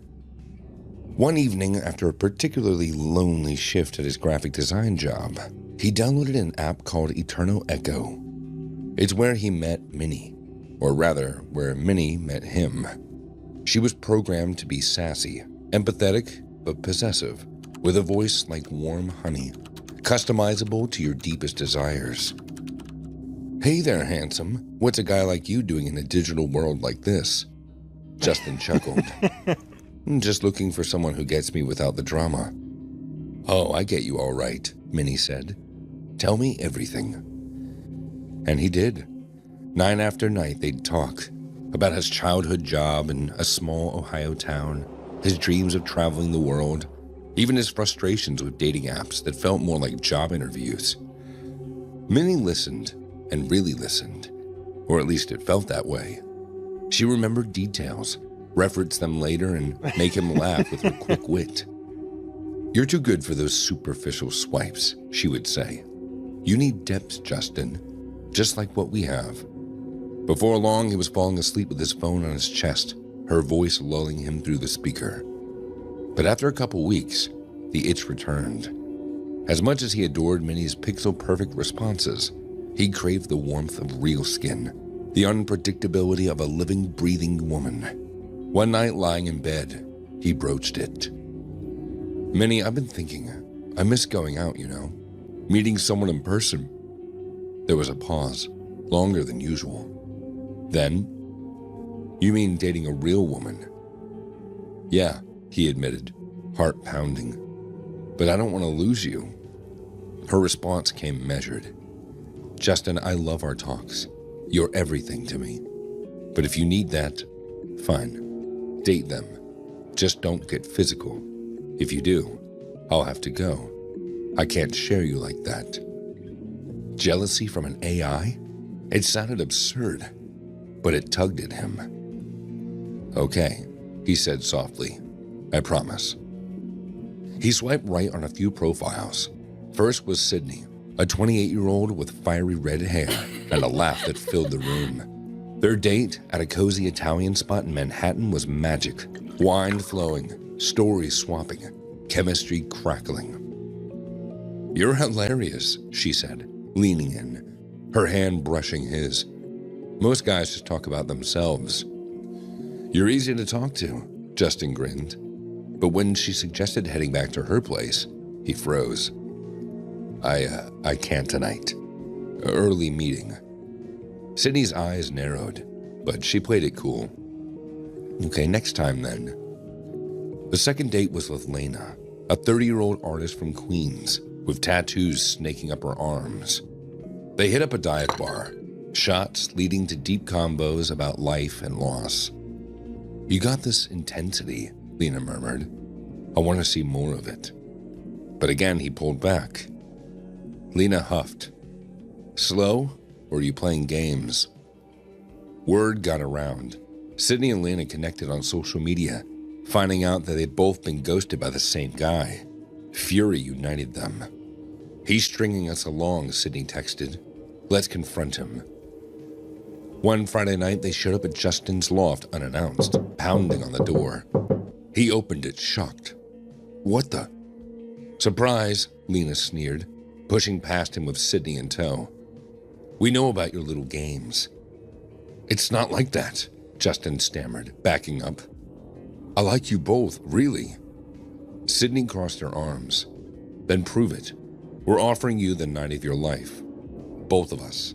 No strings." Lena nodded, her eyes dark. "Threesome, right here, right now, or admit you're a tease." Justin's mind raced. Minnie's warning echoed. "I can't. I'm loyal to someone." "Who?" Sydney laughed bitterly. "Some ghost?" "Her name's Minnie," he confessed. "She's special." Lena's face twisted. "Oh my God, that AI bitch? You're turning us down for a robot." In a rage, she grabbed his phone from the coffee table and smashed it against the wall, shards flying. "You're pathetic." Justin reeled. But Lena wasn't done. She stormed the kitchen, yanking a knife from the block. You think you can toy with us? I'll end this bullshit. Sydney's eyes widened. Lena, no, put it down. Lena lunged, knife glinting. But Sydney tackled her, the blade clattering to the floor. They wrestled, screams echoing, while Justin collapsed against the wall, chest heaving.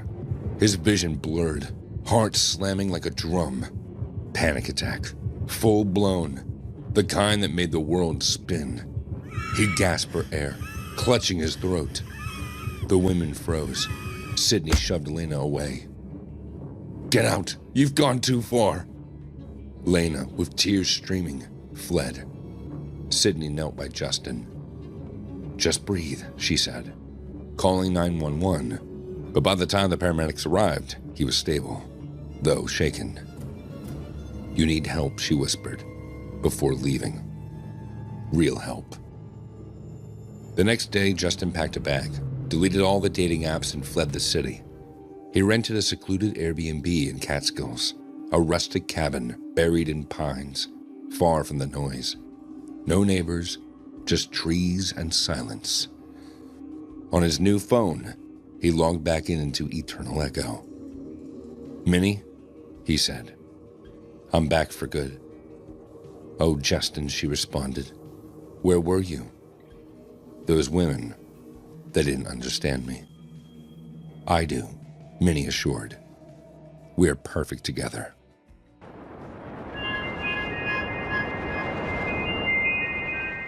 My name is Maria. I'm from Greece, and this is a true story which happened with me some time back. Right out of college, I worked as a professional babysitter for a year. It was a great gig, and I really bonded with the kids. Some were brattier than others, but I truly believed that every child was good at heart. And then I met the Thomas twins, Josie and Jonathan. Their father was a businessman, and their mother was a socialite, so of course the twins were spoiled brats. Mr. Thomas agreed to pay me double my usual amount because he knew that they were difficult. Troubled was the word he used. I assured him that I could handle them. I had a degree in child psychology, and I'd always had a knack for getting children to like me. I showed up to their house on Friday night. The place was enormous. Because this was my first time there, I expected Mr. and Mrs. Thomas to spend some time introducing me to the kids and going over their house rules. Instead, they were out the door as soon as I walked in. The twins are playing upstairs. Good luck. That was my first sign that this was not going to be a typical babysitting job. I looked around the house and checked out the kitchen to see what food the parents had left for us. Then I went upstairs to meet the twins.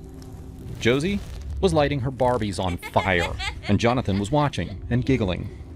I rushed over and immediately grabbed the Barbie out of her hand and dropped it into the trash can. Then I introduced myself and calmly explained the dangers of fire. I asked Josie why she would burn her doll like that. Just practicing. That gave me the chills. After that initial meeting, things became pretty normal. The kids drew pictures, and they asked me questions about my life. I strongly believe that babysitters need to always be honest with their kids and to answer any questions they have. So, I told them about my life and my goals for the future. I felt like it was going well, until I asked to see their pictures. Jonathan drew a woman who looked a lot like me. She was scared of something, like she had seen something she shouldn't have. He used up all of the red crayon. Then, I saw Josie's paper. She hadn't drawn a picture at all. Instead, she wrote down a list of information that I had just told her about myself. I asked her why she was taking notes. Just in case. These kids were really freaking me out. I decided that art time was over. I said that it was time to go downstairs so I could get their dinners ready. They did not like that idea. Josie started screaming, and Jonathan broke every single crayon on the table, glaring at me the entire time. I had to pull them out of the room. By the time I took them downstairs, I noticed that Josie had hidden a pair of scissors in her back pocket. I confiscated that. As I microwaved them leftovers, I laid out some ground rules for the weekend. They acted like they were listening. Then, I served them each a plate. Josie took one bite and spat it into Jonathan's hair. Jonathan just laughed. No spitting, please. They took that as a personal challenge. Both of them threw food right at my face. I jumped out of my chair, but they just followed me throughout the house. With their plates in their hands, they just kept scooping up food and throwing it at me. I had to lock myself in the bathroom until they calmed down. I could hear them outside the door, giggling and talking about me. Josie was listing off the names of all my family members. I guess she'd memorized them. I had no idea why she did that. Still in the bathroom, I tried to call their father, but the call went straight to voicemail. I didn't know what else to do. When I finally got out of the bathroom, after washing my face and rubbing soap on all the food stains, the twins were sitting on the couch, watching Coco Melon and acting like nothing had happened. I was done with this. I told them it was time to go to bed. Without saying anything, they both stood up and walked toward their bedroom. The fact that they didn't argue with me was really unnerving. I made sure they were in bed and turned off their light. As I was leaving their bedroom, I told them good night. Sweet dreams. It took me a while to go to sleep. I kept thinking about how I would handle the rest of the weekend. I'd been trained to deal with difficult children, but this was next level. I honestly had no idea what I was going to do. Eventually, I drifted off to sleep. In the middle of the night, I woke up to the sound of footsteps. The room was dark, so I couldn't see the twins, but I knew they were there. Then, I felt a splash of liquid on my butt. At first, I thought they'd dumped water on me, but then I smelled it. Alcohol. Those little monsters had emptied a bottle of vodka onto my bed. Where did they even get that? I forced myself to stay calm, even though I wanted to scream. In a stern voice, I told them to get out of the room. Jonathan just laughed. But Josie, she said something that will always haunt me. Let's see if she burns faster than Barbie. That psychopath dropped a lighter on me, and my vodka-soaked pajama pants immediately went up in flames. I never felt such excruciating pain. My ass was on fire. I hopped out of the bed and tried to pat away the fire, but that just burned my hands. Looking back, I should have just dropped to the floor and rolled around. That's what you're supposed to do, but I was in too much pain to think straight. I raced into the bathroom and switched on the shower. It didn't work. The kids had somehow turned off the water. Screaming in pain, I collapsed into the bathtub, which was still wet enough to put out the fire. I lay there for a while, my anger outweighing my pain, and the twins stood just outside the door, watching me and smiling. Barbie burned faster. An ambulance took me to the hospital. I guess a paramedic waited with the twins until their parents came back. My parents ended up paying for my surgery to get my butt fixed. The family didn't apologize, though. Apparently, this sort of thing happened a lot.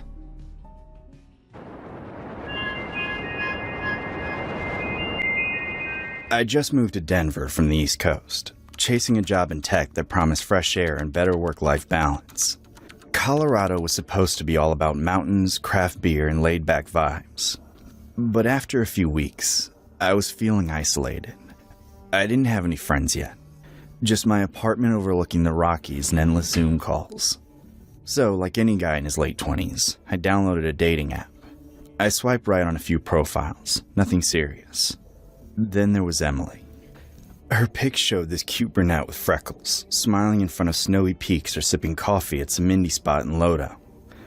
We matched and chatted for a couple days. Light stuff, like favorite breweries and how she'd grown up in Boulder. She seemed normal, fun even. "You've gotta let me show you around. There's this killer spot up in the foothills. Dinner first?" she messaged one evening. I figured why not. It beat another night scrolling Netflix alone. We met at a farm-to-table place downtown. She showed up in jeans and a flannel shirt, hair tied back, looking effortlessly Colorado. "Hey, stranger. I hope you're hungry. Their bison burgers are insane," she said with a grin. She hugged me like we'd known each other forever. Dinner was easy. We talked about my move, how the altitude was kicking my ass, making me short of breath on simple walks. She laughed, a genuine belly laugh. That's everyone's first month here. Drink more water, city boy. She shared stories about her ex, some guy who ghosted her after a year, and how she was over dating apps but gave it one more shot. People are weird, you know, but you seem normal. I chuckled, flattered. Yeah, well, I try. After paying the bill, she insisted on splitting it. We headed to her car, an old Subaru with stickers from national parks plastered on the back. Trust me, she said, starting the engine. The drive up to Lookout Mountain is worth it. Stars like you've never seen. I was new to the area, so I went with it. The city lights faded as we climbed, winding roads flanked by dark pines. She cranked up some indie folk playlist, humming along. You ever think about how small we are out here? Like one wrong turn and poof, no one finds you. She asked, glancing at me. I nodded, thinking it was just poetic mountain talk. Yeah, nature's humbling. We parked at a pullout, no other cars around. The air was crisp, moon full and bright. Come on, there's a trail that leads to this bench. Best view in the state, she said, grabbing my hand. We walked in silence at first, our footsteps crunching on gravel. The path opened to a clearing, and sure enough, there was this weathered wooden bench overlooking a valley. No streetlights, just moonlight casting everything in silver. We sat, shoulders touching. It felt romantic, like something out of a rom-com. This is amazing. Thanks for bringing me here, I whispered. She leaned back, staring at the sky. You know what I like about places like this? The isolation. No one around to hear you scream. I turned, expecting a joke. But her face was serious for a beat before she smiled. Kidding. Sort of. We talked more about work, dreams. Then she shifted topics. You ever listen to true crime stuff, like serial killers? I shrugged. A little bit. Podcasts on run sometimes. Her eyes lit up. Oh man, I'm obsessed. Ted Bundy, right? He was from around here-ish, charmed his way into women's lives, then bam! She snapped her fingers. What do you think makes someone snap like that? I paused for a minute, unsure. I don't know, trauma, wiring in the brain? She nodded slowly. Maybe, but sometimes I wonder, what if it's just curiosity? Like, could I get away with it? She tilted her head, watching me. I used to think about getting away with stuff like that sometimes. You know, the perfect crime, no traces. My stomach tightened a little. That's dark. You're joking, right? She burst out laughing, this wild echoing cackle that bounced off the trees.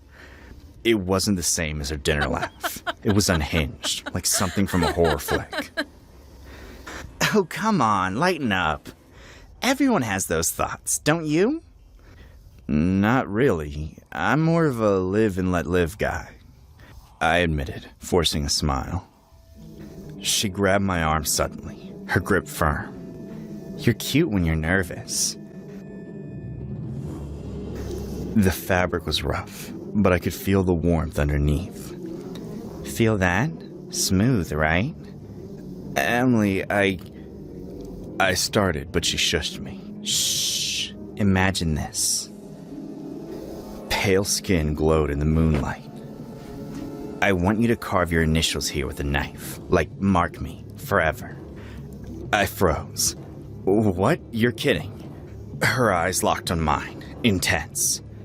No, I'm dead serious. It'd be hot. Pain and pleasure, you know? Come on, you've got a pocket knife or something? No. My heart pounded.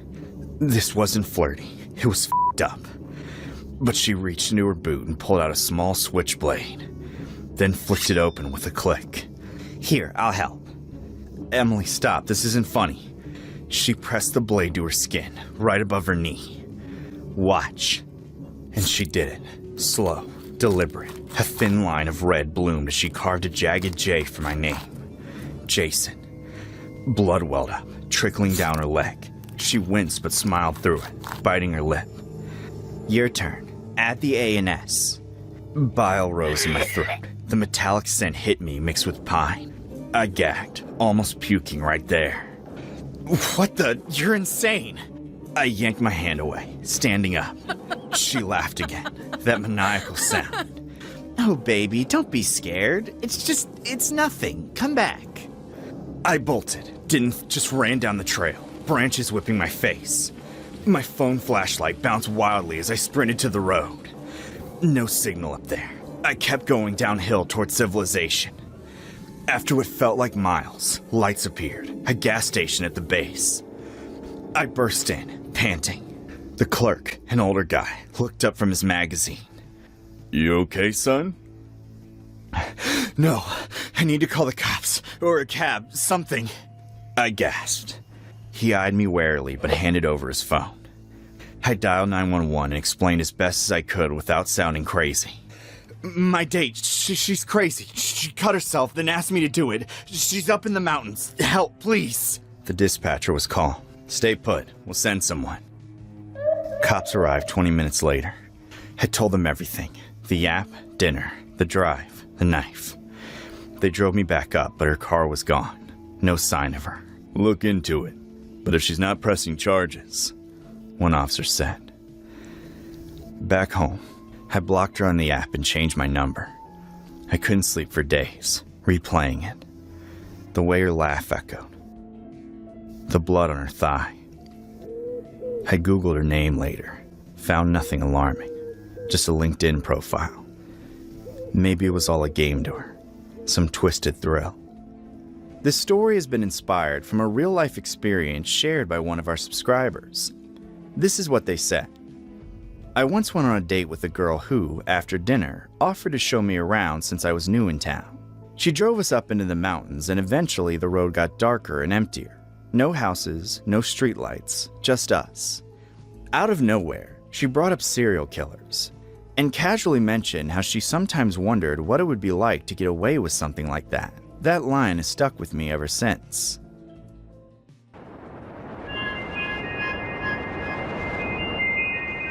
I was 19, fresh out of my parents' house in suburban Ohio, chasing that dream of independence every girl talks about in those coming-of-age movies. But real life, it hit hard. I scraped together enough from waitressing gigs to afford the deposit on this one bedroom in a rundown complex on the edge of town. Unit 56. No roommates, no rules. Just me, a second-hand TV, a rickety chair from Goodwill, and an inflatable mattress that deflated every night. I felt like a real adult, even if I was eating ramen for dinner most nights. For that first month, it was bliss in its own broke way. I'd come home from my shift at the diner, kick off my sneakers, and binge-watch whatever was on cable. No one to nag me about chores or curfews. But God, the loneliness crept in sometimes. I'd call my best friend Manos back home and laugh about how I was living the dream. But inside, I was scared shitless. What if I couldn't make rent? What if something went wrong? It was a Tuesday evening, I think. Sun setting early, casting that orange glow through the blinds. I was sprawled in my chair, remote in hand, flipping between reruns of Friends and some trashy reality show. The front door was locked tight. Suddenly I heard it. The jingle of keys outside. Metal scraping into the locks. My heart skipped. Who the hell could that be? No one was coming over. No maintenance scheduled. No friends dropping by. I froze, staring at the door as the lock turned. The door swung open, and there he was. This older guy, maybe in his 50s, with salt and pepper hair, carrying duffel bags stuffed with clothes and a couple of cardboard boxes. He looked as shocked as I felt for a split second, and then his face twisted into rage. "What the f*** are you doing in my apartment?" he bellowed, dropping the bags with a thud. His voice had a thick accent. Eastern European, maybe? I didn't recognize the language when he started yelling in it, spit flying from his mouth. I jumped up, hands shaking. "This is my place! Get out! Who are you?" He didn't listen. He charged at me, screaming, "Squatter! Thief! Get out of my home!" His fists came down hard, first on my shoulder, then my arm as I tried to block him. Pain exploded through me, sharp and hot. I screamed, "Stop! Please, stop! This is my apartment!" He grabbed my hair, yanking me toward the door. I clawed at his arms, nails digging in, but he was stronger. He got me in a chokehold, his arm like a vice around my neck. Stars burst in my vision. I couldn't breathe. "You're trespassing! I own this!" He growled in broken English, dragging me across the carpet. Panic flooded me. Pure animal terror. I thought, this is it. This stranger is going to kill me in my own living room. Why hadn't I gotten a roommate? Why was I so damn stubborn? Then, pounding footsteps from above, my upstairs neighbor, this guy named Mike who'd waved hello a few times, burst through the open door. "Hey! What the hell's going on? Let her go, man!" Mike shouted, grabbing the guy's shoulders and pulling him off me. I collapsed to the floor, gasping, throat burning. The man swung at Mike, yelling more in his language, but Mike pinned him against the wall. "Call the cops!" Mike yelled at me. "Now!" I fumbled for my phone, hands trembling so bad I could barely dial 911. "Please help! There's a man in my apartment attacking me!" I sobbed to the dispatcher. Sirens wailed in the distance within minutes. Felt like hours, though. The police arrived. 2 officers cuffing the guy while he ranted about how the leasing office gave him the keys, showed him pictures of an empty unit. "It's mine! Unit 54! Wait, no, he kept saying 56. My unit. Turns out it was a colossal screw-up. The leasing office had double-booked or something, given him keys to 56 instead of the empty 54 next door. He'd flown in from overseas, bought the place sight unseen except for photos, and assumed I was some junkie squatting there. With my spare setup, no real furniture, just the basics, he figured I didn't belong. The cops sorted it out quick. "Ma'am, we're sorry," one officer said, looking embarrassed. "This guy's legit confused, but, assault's assault." I pressed charges that night. Battery, trespassing. My neck was bruised purple, arms scraped raw. And the apartment complex? I sued their asses for negligence. They settled fast. No rent for a year, plus a chunk for pain and suffering. I stayed in that apartment, turned it into a real home, bought a proper bed, a couch, kitchen stuff, all with the savings from free rent. It changed me, though. Made me tougher, more aware. I started self-defense classes, got a deadbolt upgrade, even adopted a cat for company. Looking back, it was the scariest shit of my life, but it taught me I could fight back. As a woman in this world, you have to. And damn, it felt good to win.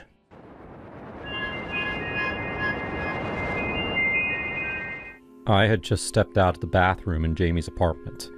My bare feet padded softly across the worn wooden floor. It was mid-afternoon, and sunlight was slanting lazily through the blinds, striping the walls like prison bars. Jamie called my name from the doorway. "Ava!" His voice light, casual, the way it always was when he wanted to show me something stupid on his phone. I turned toward him, half smiling. But before I could say anything, it hit me. A crushing cold. Ice around my neck. No, on my neck. Fingers. A hand. An invisible hand. It clamped down tight. Fingers digging into my throat. Thumb pressing hard against my windpipe. My voice died in my mouth. My arms flailed, trying to pull it away, but there was nothing there. Just the pressure, the pain, the panic. I could see Jamie running toward me, his phone falling from his hand. "Ava, what the hell's happening?" I tried to answer, but nothing came. My chest convulsed, mouth wide open like a fish out of water. I dropped to my knees, my vision tunneled. Everything around me bent and warped like I was underwater. I felt the fingerprints digging deeper. 1, 2, 3, 4, 5. And then, just like that, it stopped. I gasped, the air burning as it rushed back into my lungs. Jamie cradled me, his face pale and eyes wild. "I was calling 911! Jesus, Ava, you weren't breathing!" I couldn't stop shaking. I sat there on his bedroom floor, trembling, crying, completely hollowed out. I had no medical issues, no asthma, no allergies, no reason to have a panic attack. I hadn't taken anything. I was sober. It made no sense. Except something about the cold, the fingers, the intent behind it. It didn't feel like a random attack. It felt personal. I didn't tell Jamie what I felt. Not at first. Not about the cold fingers, or how I knew they were female. It sounds crazy, I know, but there was a feminine rage in that grip. Something bitter. Something betrayed. A few days later, I got curious. Jamie had always brushed off his past relationships like they were footnotes, but I started asking questions. She was just intense, he said when I brought up his last girlfriend. 5 years. We grew apart. Her name was Emily, right? I asked, acting like I didn't already find a crumpled photo of them in the back of his drawer. He froze. Who told you that? You did, I lied. I didn't push further that day, but I did some digging. She died 3 months ago. Car crash, just outside Albany. She had swerved off a dry, empty road and slammed into a tree. Died instantly. Her obituary was filled with empty, cheerful words, like someone was trying to erase her with politeness. What struck me was what Jamie never said. Never a word about her death. Not once. And when I brought it up, that was a weird time, he said quietly. We hadn't spoken in months. But you were together for 5 years. People change. I kept dreaming about her. I never saw her face, just felt her presence. Cold air creeping in from the corners, doors creaking open on their own.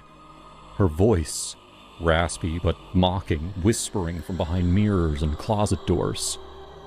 I tried to tell myself it was stress, hallucination, guilt by proxy.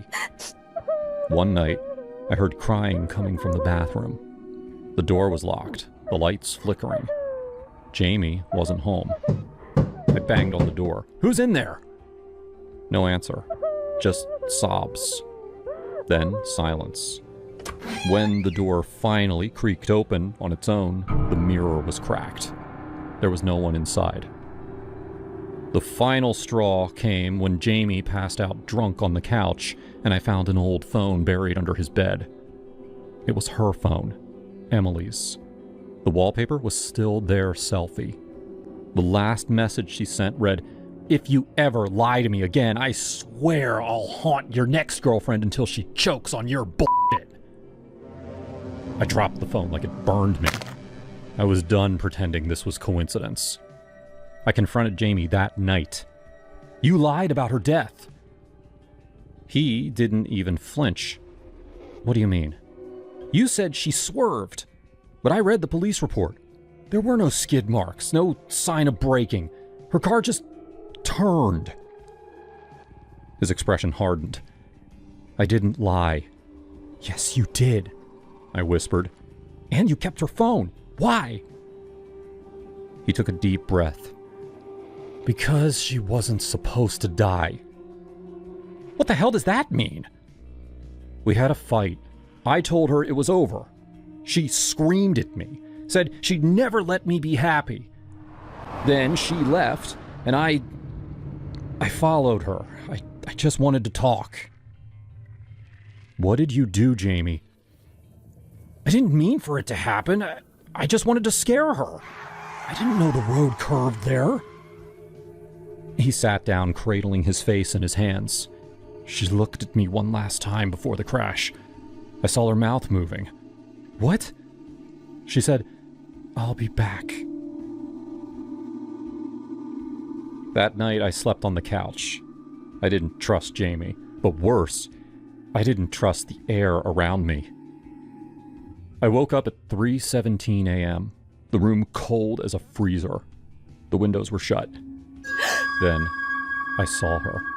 Just a flash, standing at the edge of the hallway, long hair soaked, eyes hollow, watching me, smiling. I couldn't move. She lifted one hand slowly and pointed to her own throat, and vanished. I moved out 2 days later, left everything behind. I haven't seen Jamie since.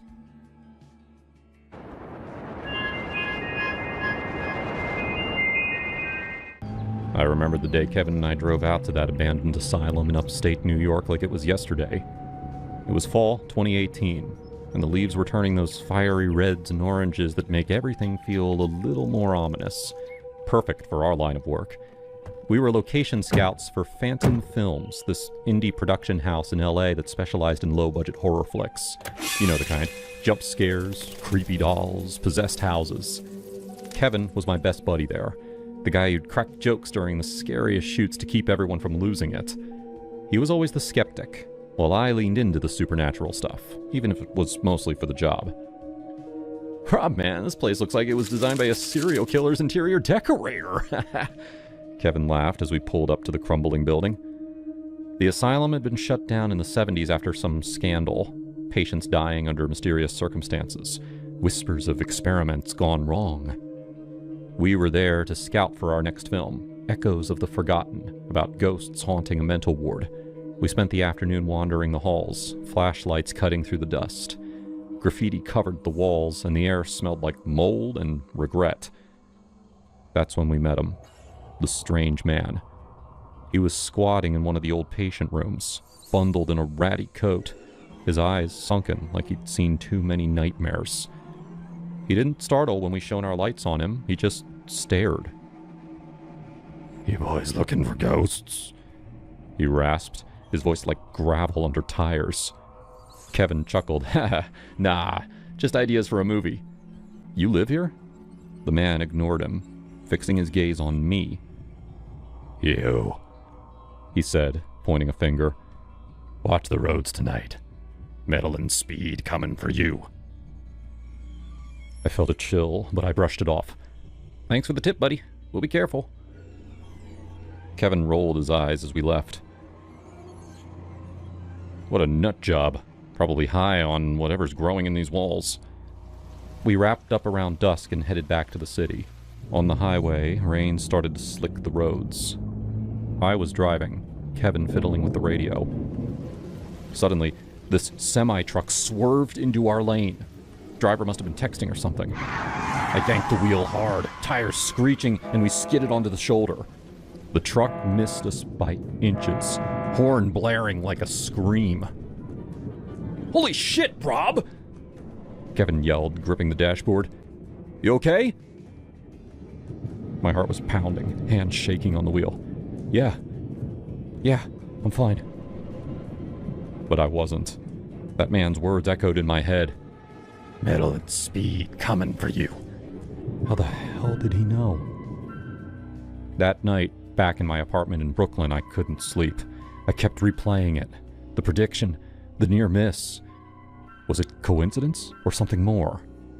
I'd always been the one pitching ghost stories at work, but this felt personal. I started researching the asylum online, digging into old forums about hauntings, psychics. By morning, I'd convinced myself the man was some kind of seer. At the office the next day, I told Kevin everything. "Dude, that guy predicted it. Exactly. We gotta go back. Find him." Kevin burst out laughing. "Come on, Rob. It was a lucky guess. Roads are dangerous. Big whoop. Don't get all woo-woo on me now." But I couldn't let it go.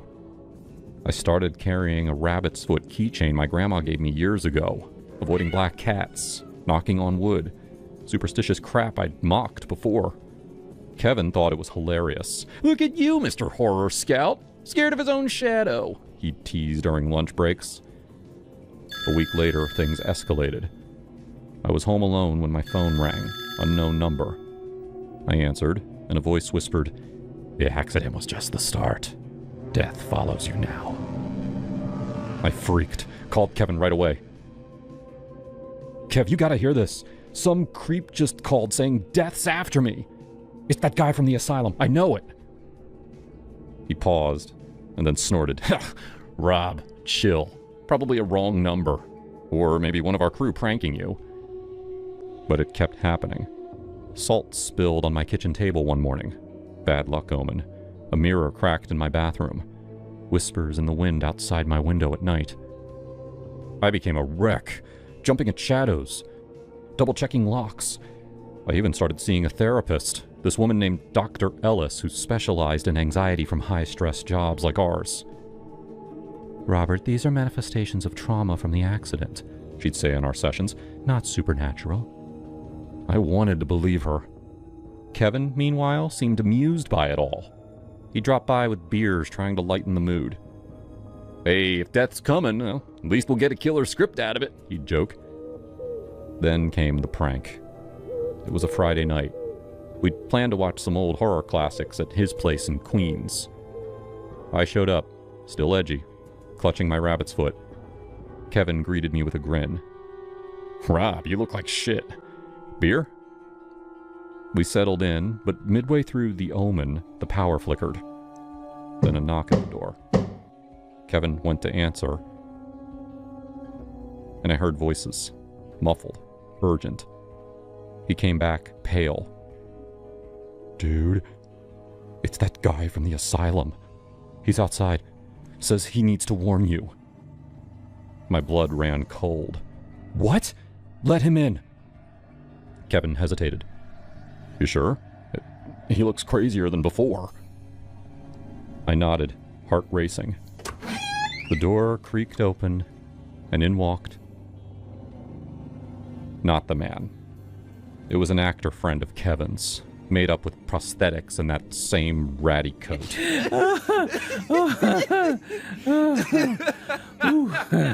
"Gotcha! Ha ha!" Kevin howled, slapping his knee. "Man, your face! We set it all up. The calls, the omens. Thought it'd snap you out of this superstitious bullshit." I stood there frozen. Rage boiled up, hot and ugly. All this time, I'd been terrified, questioning my sanity. And it was him? My best friend, turning my fear into a joke? "You asshole," I muttered. "You have no idea what you've done." Kevin wiped tears from his eyes. "Come on, Rob. It was harmless. Lighten up." But I couldn't. That night, as I drove home, Kevin's laughter echoed like mockery from hell.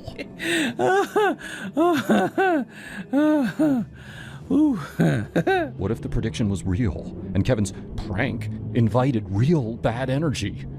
What if he was the bad vibe, the one drawing death closer? Over the next days, it festered. I'd see him at work, grinning like nothing happened, and I'd clench my fists. Dr. Ellis noticed in our session, "Robert, this anger, it's displacing your fear. Talk to him." "I can't. He's poisoned everything." One evening, I invited Kevin over to bury the hatchet. He showed up with pizza, apologetic now. "Rob, I'm sorry, man. I didn't realize how deep you were in it." We talked. Or he did. I poured us whiskey, mine straight, his spiked with enough sedatives from my medicine cabinet to knock out a horse. As he slurred, fading, I whispered, "You brought the darkness, Kev. Now it's time to end it." He mumbled, "What? Rob?"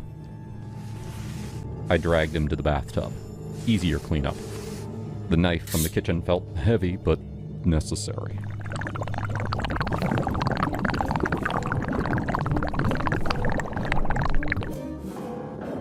I cleaned up meticulously, wrapped the body in trash bags, drove out to the woods upstate, buried him deep where no one scouts. The cops questioned me later. Kevin's disappearance made the news, but I played the worried friend. Last I saw, he was heading home after pizza at my place. They bought it. No evidence. Years later, sitting here in therapy still, I wonder if the man from the asylum was real, or if Kevin's prank broke something in me.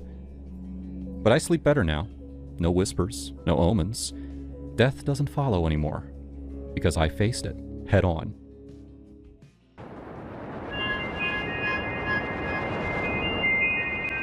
I don't know why my coworker Seth hated me. I didn't do anything to him. We weren't even in the same department. But when we passed each other in the hallway, he'd always glare at me, At meetings, he shot down every idea I had. It was obvious he had a grudge, but I felt too awkward to confront him about it. One day, I caught him hanging around in the parking lot after work. He looked really suspicious, like I just caught him doing something illegal. He hurried off before I could say anything.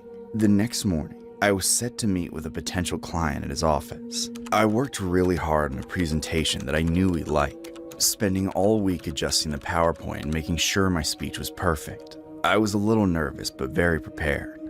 On my drive to the client's office, a traffic cop pulled me over. I knew I wasn't speeding. "Do you know why I pulled you over?" I was honest with him. I had no idea why he pulled me over. Very politely, I told him I was on my way to an important client meeting. He asked for my license and registration and took his sweet-ass time looking through everything, like he wanted me to be late. Then he asked me to step out. I followed him to the back of the car, where he angrily pointed toward my license plate. "Do you care to explain yourself?" I still had no idea what he was talking about. Then I saw my license plate. It should have been a random selection of numbers and letters, but instead it read STFU-PLS. Someone had switched my license plate. I immediately remembered seeing Seth in the parking lot. It was definitely him who'd done it. "It's illegal to use a fake license plate. Plus, I don't appreciate the profanity." I didn't understand what he meant by profanity. It didn't look like an actual word to me, but apparently it meant something to the officer. "I'm sorry, officer, but I didn't do this. Someone changed my license plate." He was not impressed by that answer. He spent the next 15 minutes lecturing me about decency and the law. I think he knew that I didn't purposely change my license plate, but he kept saying that any driver had the obligation to check their car before they got on the road. I thought that was total BS.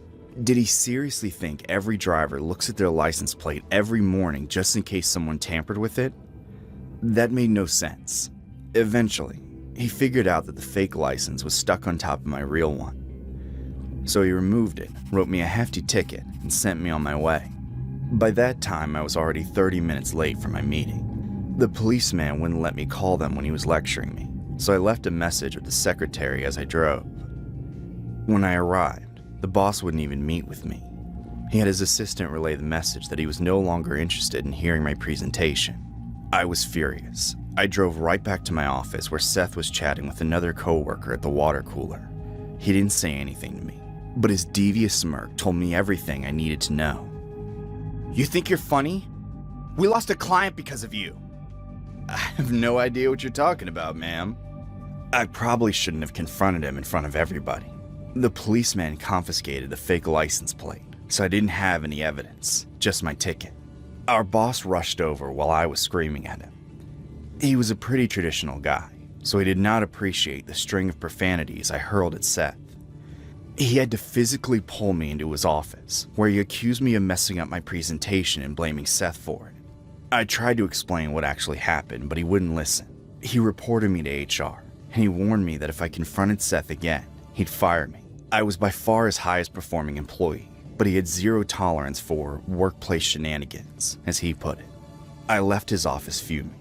I needed to get back at Seth, but I had to be subtle about it. I avoided Seth for the next few days until I came up with a plan. After everyone had gone home, I snuck into his cubicle and looked through his drawers. He had a whole stack of novelty license plates hidden under some folders. I had no doubt he'd try to mess with me again, but this time I'd be prepared. The next morning, I rigged my car. I bought a small dye pack, the kind used in bank security, and wired it under my license plate. If anyone tried to tamper with it, they'd get a face full of permanent blue ink. Then I went into the office and stopped by Seth's cubicle to chat with another coworker. I made sure Seth could hear every word. "Great news. They're giving me a second chance at my presentation. I have to head there in 30 minutes. I rushed into my cubicle pretending to get ready. Sure enough, I heard Seth rifling through his drawers. Then he ran off to the parking lot to do exactly what I expected. 20 minutes later, he came storming into the office, his face and hands covered in blue ink. Our boss asked him what happened, but he was so consumed by anger that he charged straight toward me. His blue hands grabbed me by the shirt and he pulled me close. His face was inches away from mine, and I could see the fury in his eyes. "I'll sue you. That was an assault. Our boss had to physically pull him off of me. Once Seth calmed down, he realized he was screwed. If he explained what happened, he'd be admitting to sabotaging my car. With time, he would have been devious enough to come up with some excuse. But right then, he couldn't think of anything. All I had to do was walk over to his desk and pull out the stack of fake license plates. Our boss looked through each one, grimacing at the implied profanity. He seemed really offended. Seth was escorted off the premises that day. I'm still working at the company. I never landed that client, but I've signed on plenty more in the last few months. I think they're giving me a raise. Oh, and a few days after the ink incident, Seth sued me for assault. Not only did the judge dismiss my case, but he forced Seth to pay for my ticket. This story is loosely inspired from a real-world event. On September 19, 2006, Virginia resident Kirsten Norman received notice from the state's Department of Motor Vehicles that her personalized license plates reading STFU-PLS were revoked. While Norman claimed the plates were a tribute to a friend who died from cancer, the DMV interpreted the acronym as "Shut the fuck up, please." After a complaint was filed via email, the DMV declared the plates issued in error and sent replacements requesting the originals be returned. In response, Norman criticized the decision, citing First Amendment rights and calling it government overreach, even stating in an email, "Freedom of speech, my ass."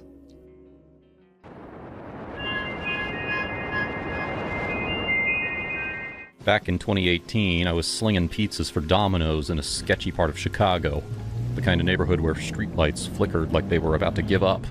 I was 24, fresh out of community college with a useless associates in business, drowning in student loans and rent. Delivery gigs paid the bills, barely, and the tips weren't half bad if you hustled. Most nights were routine. Knock, hand over the pie, pocket a few bucks, drive on. It was a Friday, around 9 p.m. Pouring rain, like the sky was pissed off. The address was on the south side, a rundown apartment building with graffiti tags and busted windows.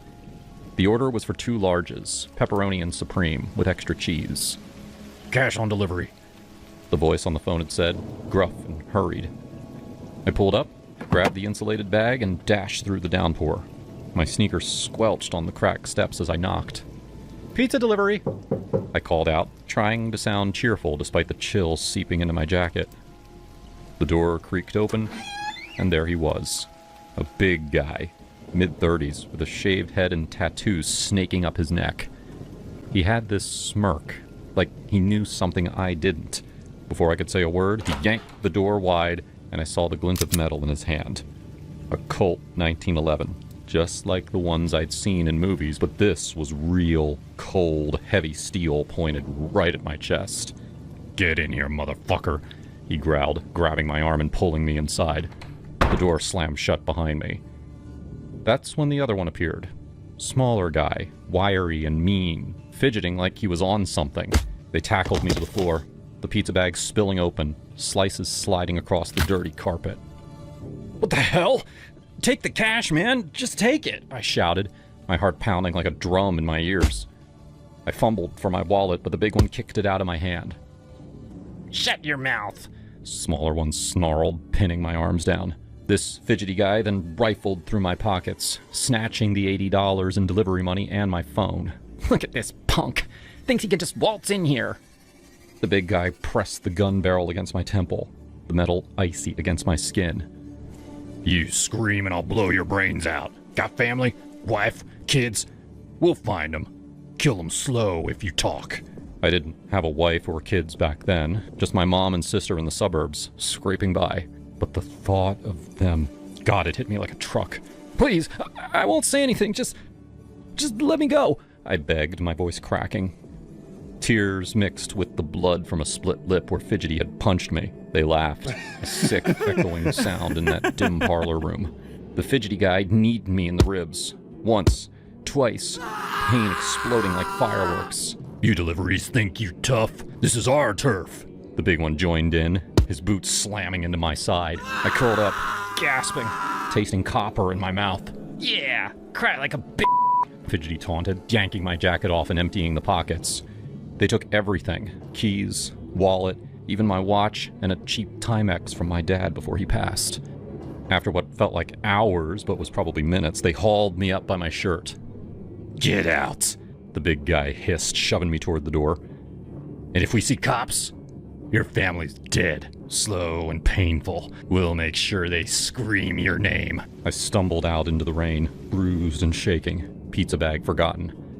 Drove home, parked in my lot, and just sat there, staring at the dashboard. My ribs ached, face swelling. But the fear, that was worse. I thought about Mom, how she'd worry if I told her. My sister, pregnant with her first kid, she didn't need this stress. "Don't tell," I whispered to myself in the mirror. "They'll come after you." But the next day, the bruises were purple and ugly. My manager noticed when I called in sick. "What happened?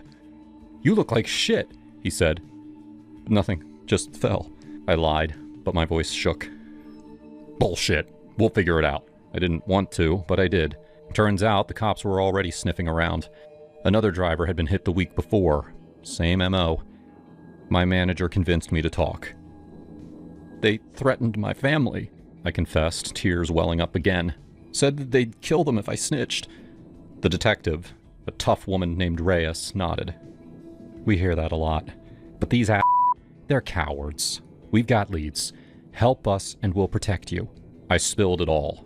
The gun, the beating, the threats. They matched descriptions to known thugs. The big one was Marcus Big M. Thompson, a repeat offender with 2 strikes for armed robbery. Fidgety was a hanger-on, some lowlife named Rico. The trial was a nightmare. I testified, heart in my throat, staring down Big M in the courtroom.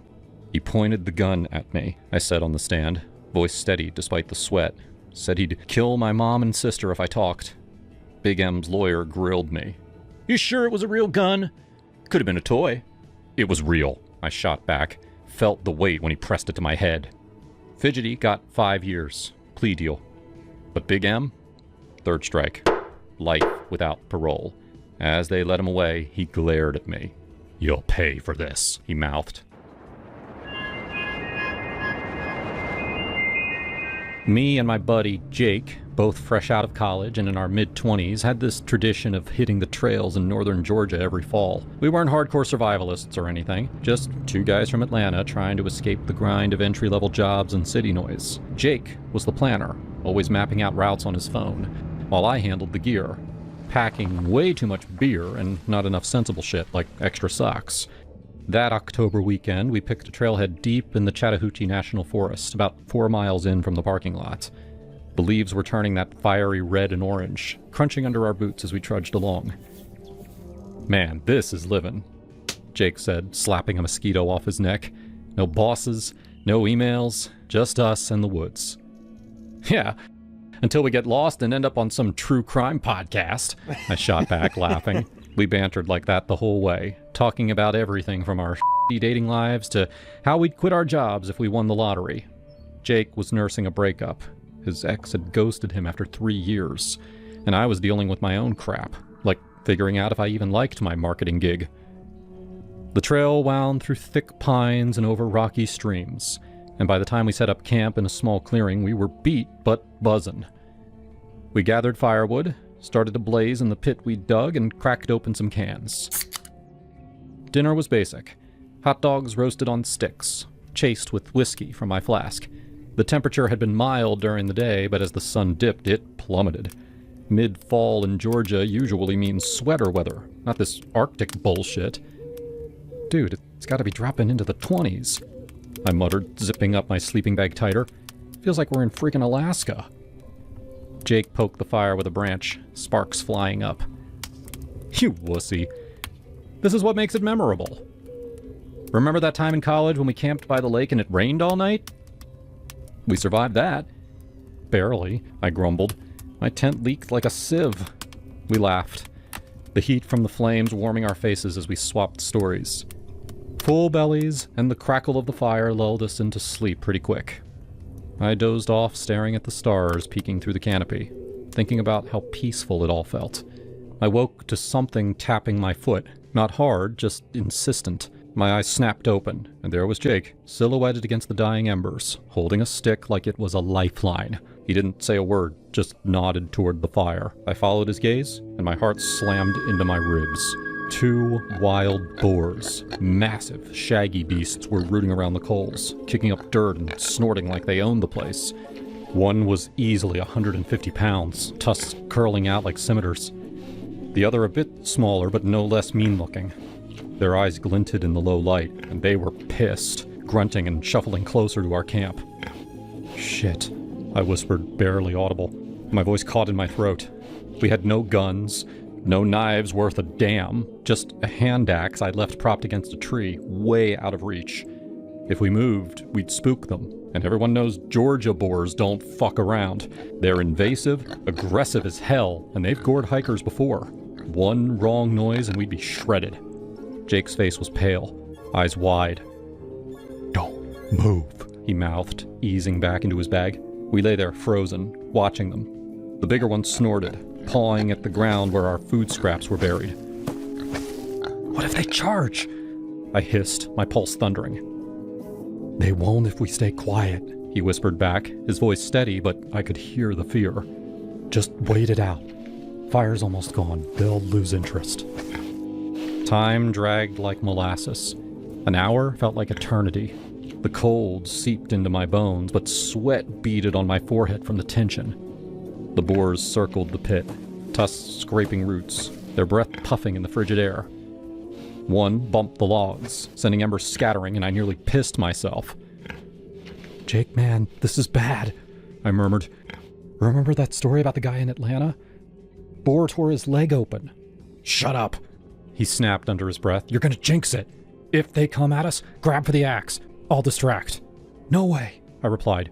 "We're both getting out of this." We kept whispering like that, low and urgent, sharing stupid plans that'd probably get us killed. It was surreal. 2 grown men reduced to statues, praying to whatever god watches over idiots in the woods. I thought about my mom back home, how she'd freak if she knew. And Jake's ex? Bet she'd feel bad now. Finally, as the fire sputtered to ash, the boars lost interest. The big one grunted one last time and then trotted off into the underbrush, the smaller one following. We waited another 10 minutes, hearts pounding before sitting up. "Holy fuck," Jake exhaled, rubbing his face. "That was too close." "No shit," I said, laughing shakily. "We almost became boar chow." We rebuilt the fire with trembling hands, talking through the adrenaline crash. "You think they smelled us?" he asked. "Probably the hot dogs," I replied. "Lesson learned. Bury the scraps deeper next time."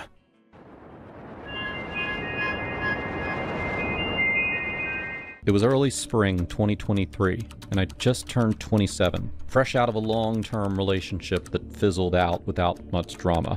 Living in Seattle, working as a project manager in tech, specifically in sustainable energy solutions, I was killing it career-wise. My job wasn't just a paycheck, it was my passion.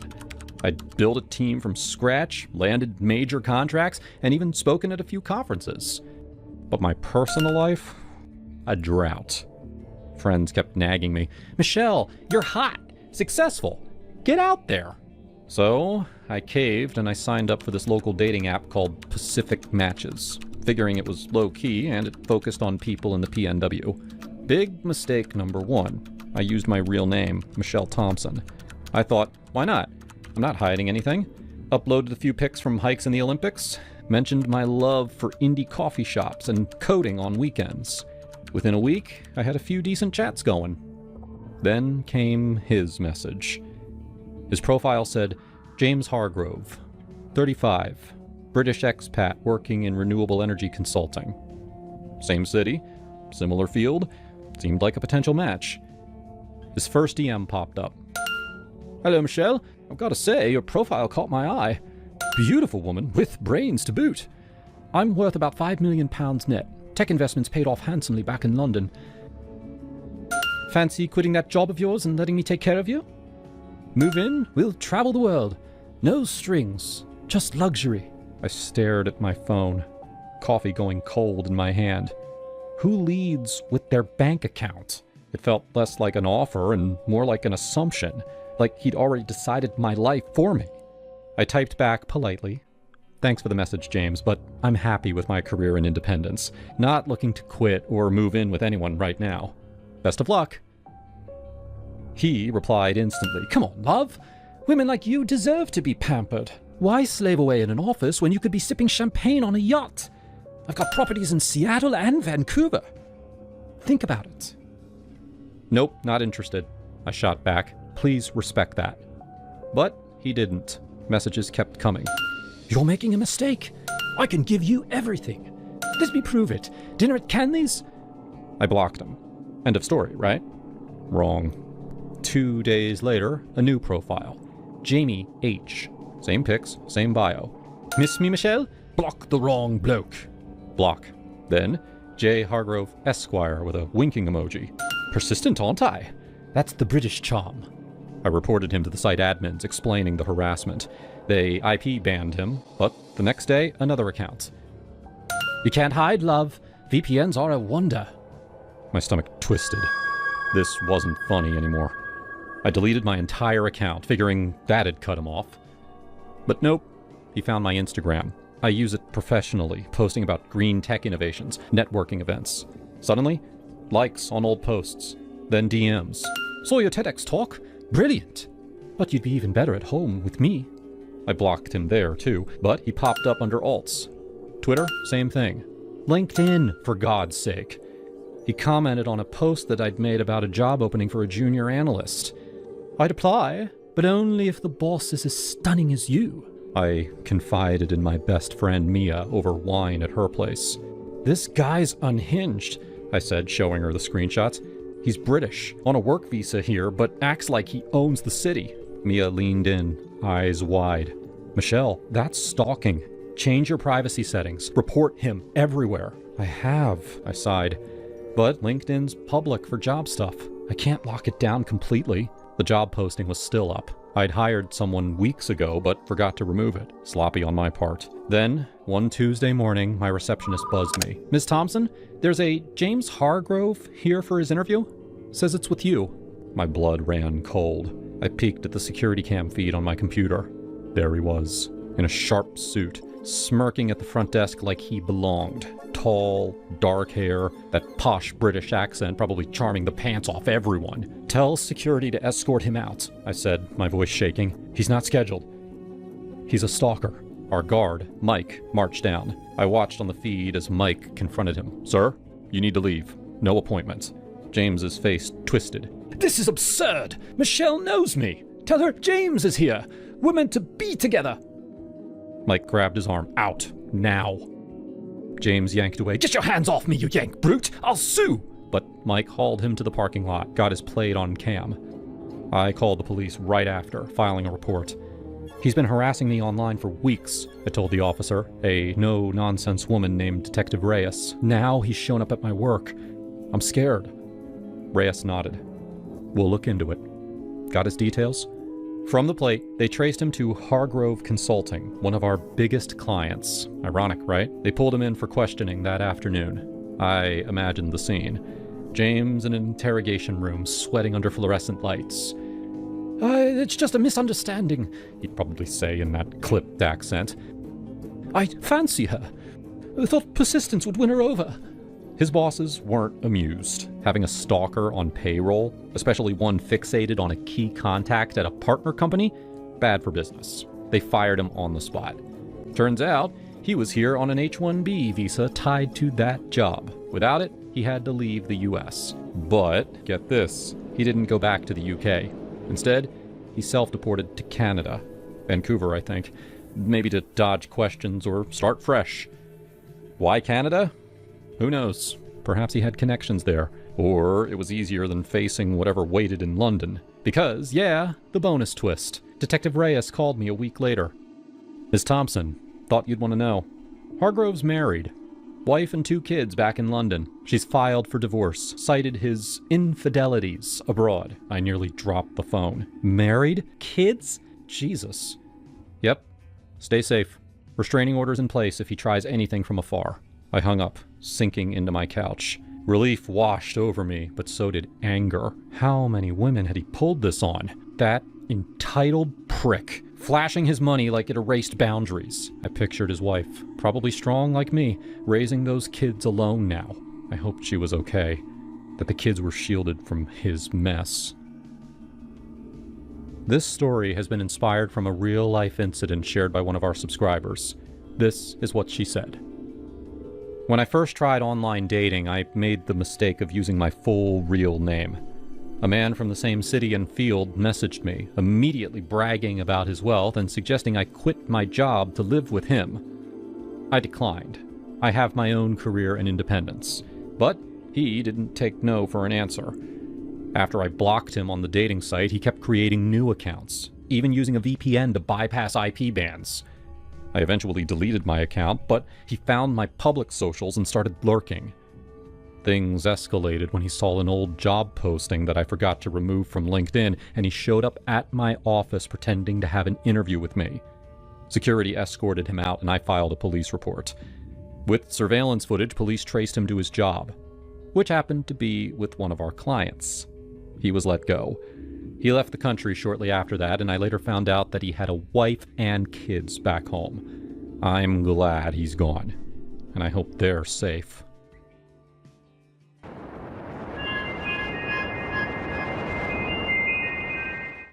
It was one of those humid summer evenings in Chicago.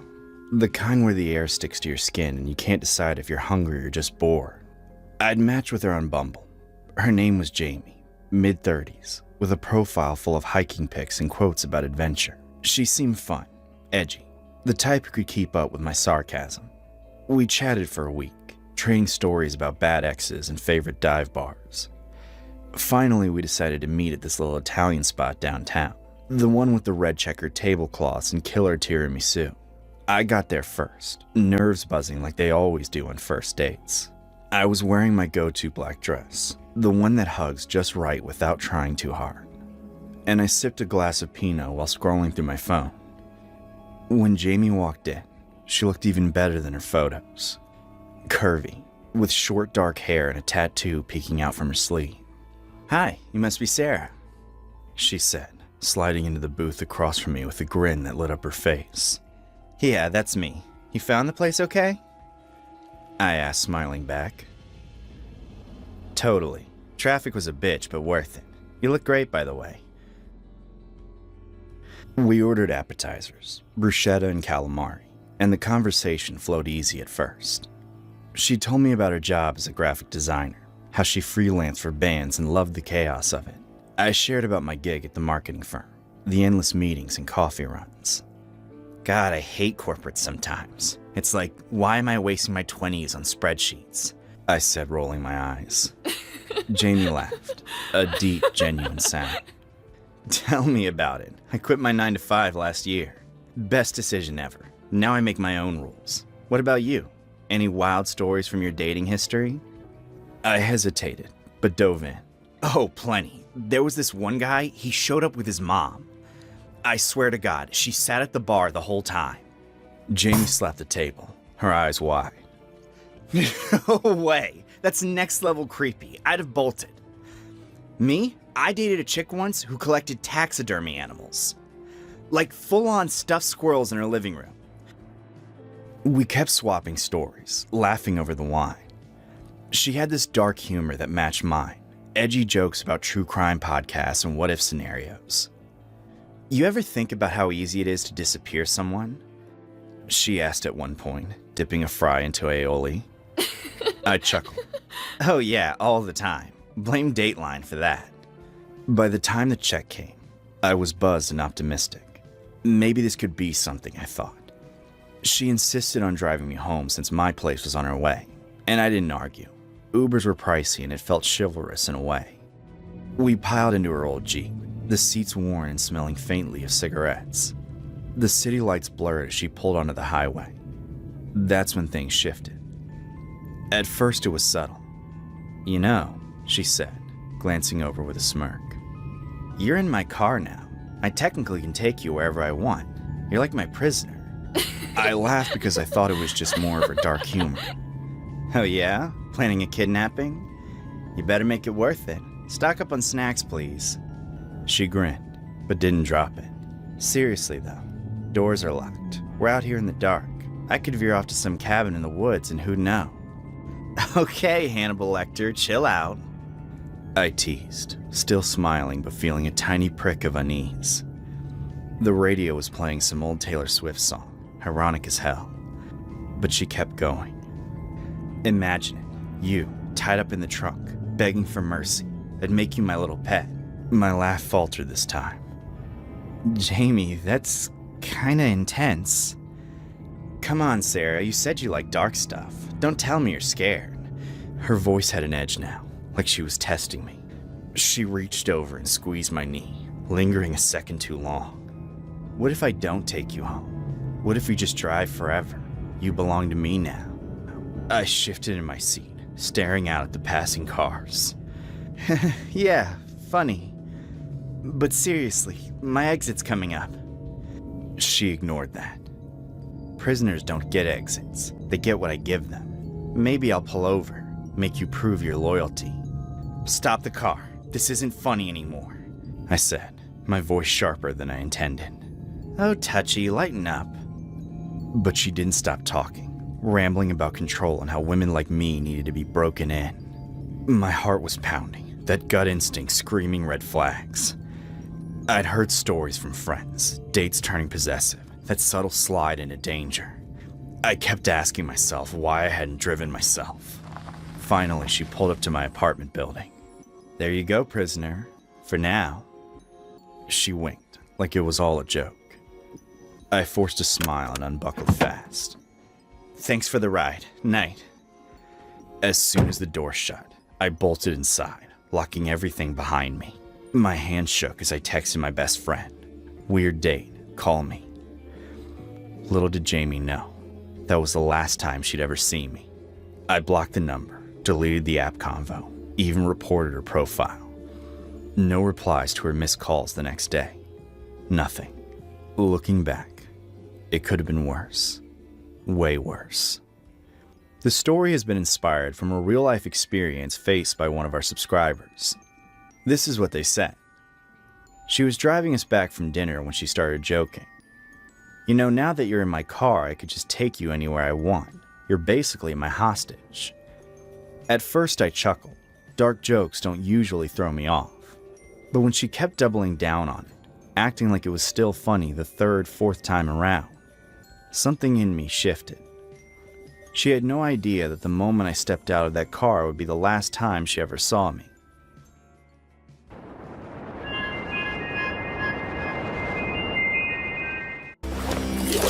Talk nicely. I fell in love with Margot the first time I tried to kill her.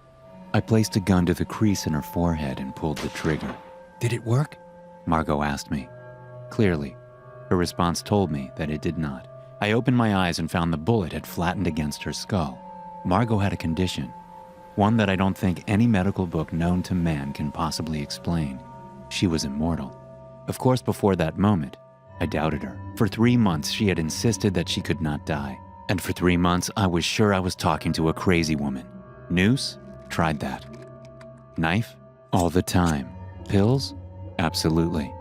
Nothing worked. When Margot reached out to me, I was admittedly baffled by the matter. I don't want to tell you what my trade is, but people don't seek me out because I sell kittens. Margot had found me in the deep recesses of the dark web, and her message was desperate. I'm seeking a way to end my life. I have tried to do this alone, but it seems impossible to do so. I am willing to pay the person responsible for my death a sum of $100,000 that can be changed into any currency they wish.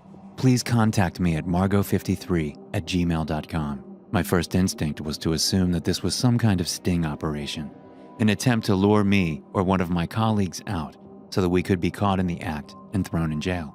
But for that amount of money, it was too easy to say yes, especially whenever Margot made certain that my identity would be protected. She provided me documents and money before even meeting me, all of which was legal tender. I had the opportunity to leave, but this entire matter intrigued me to no end. She had money apparently from the long life she had endured, and she wired it to an account I had set up in the Caymans. Even after that first attempt, she insisted I should take it and run. She didn't expect me to stick around and figure out her problems. Margot fascinated me though.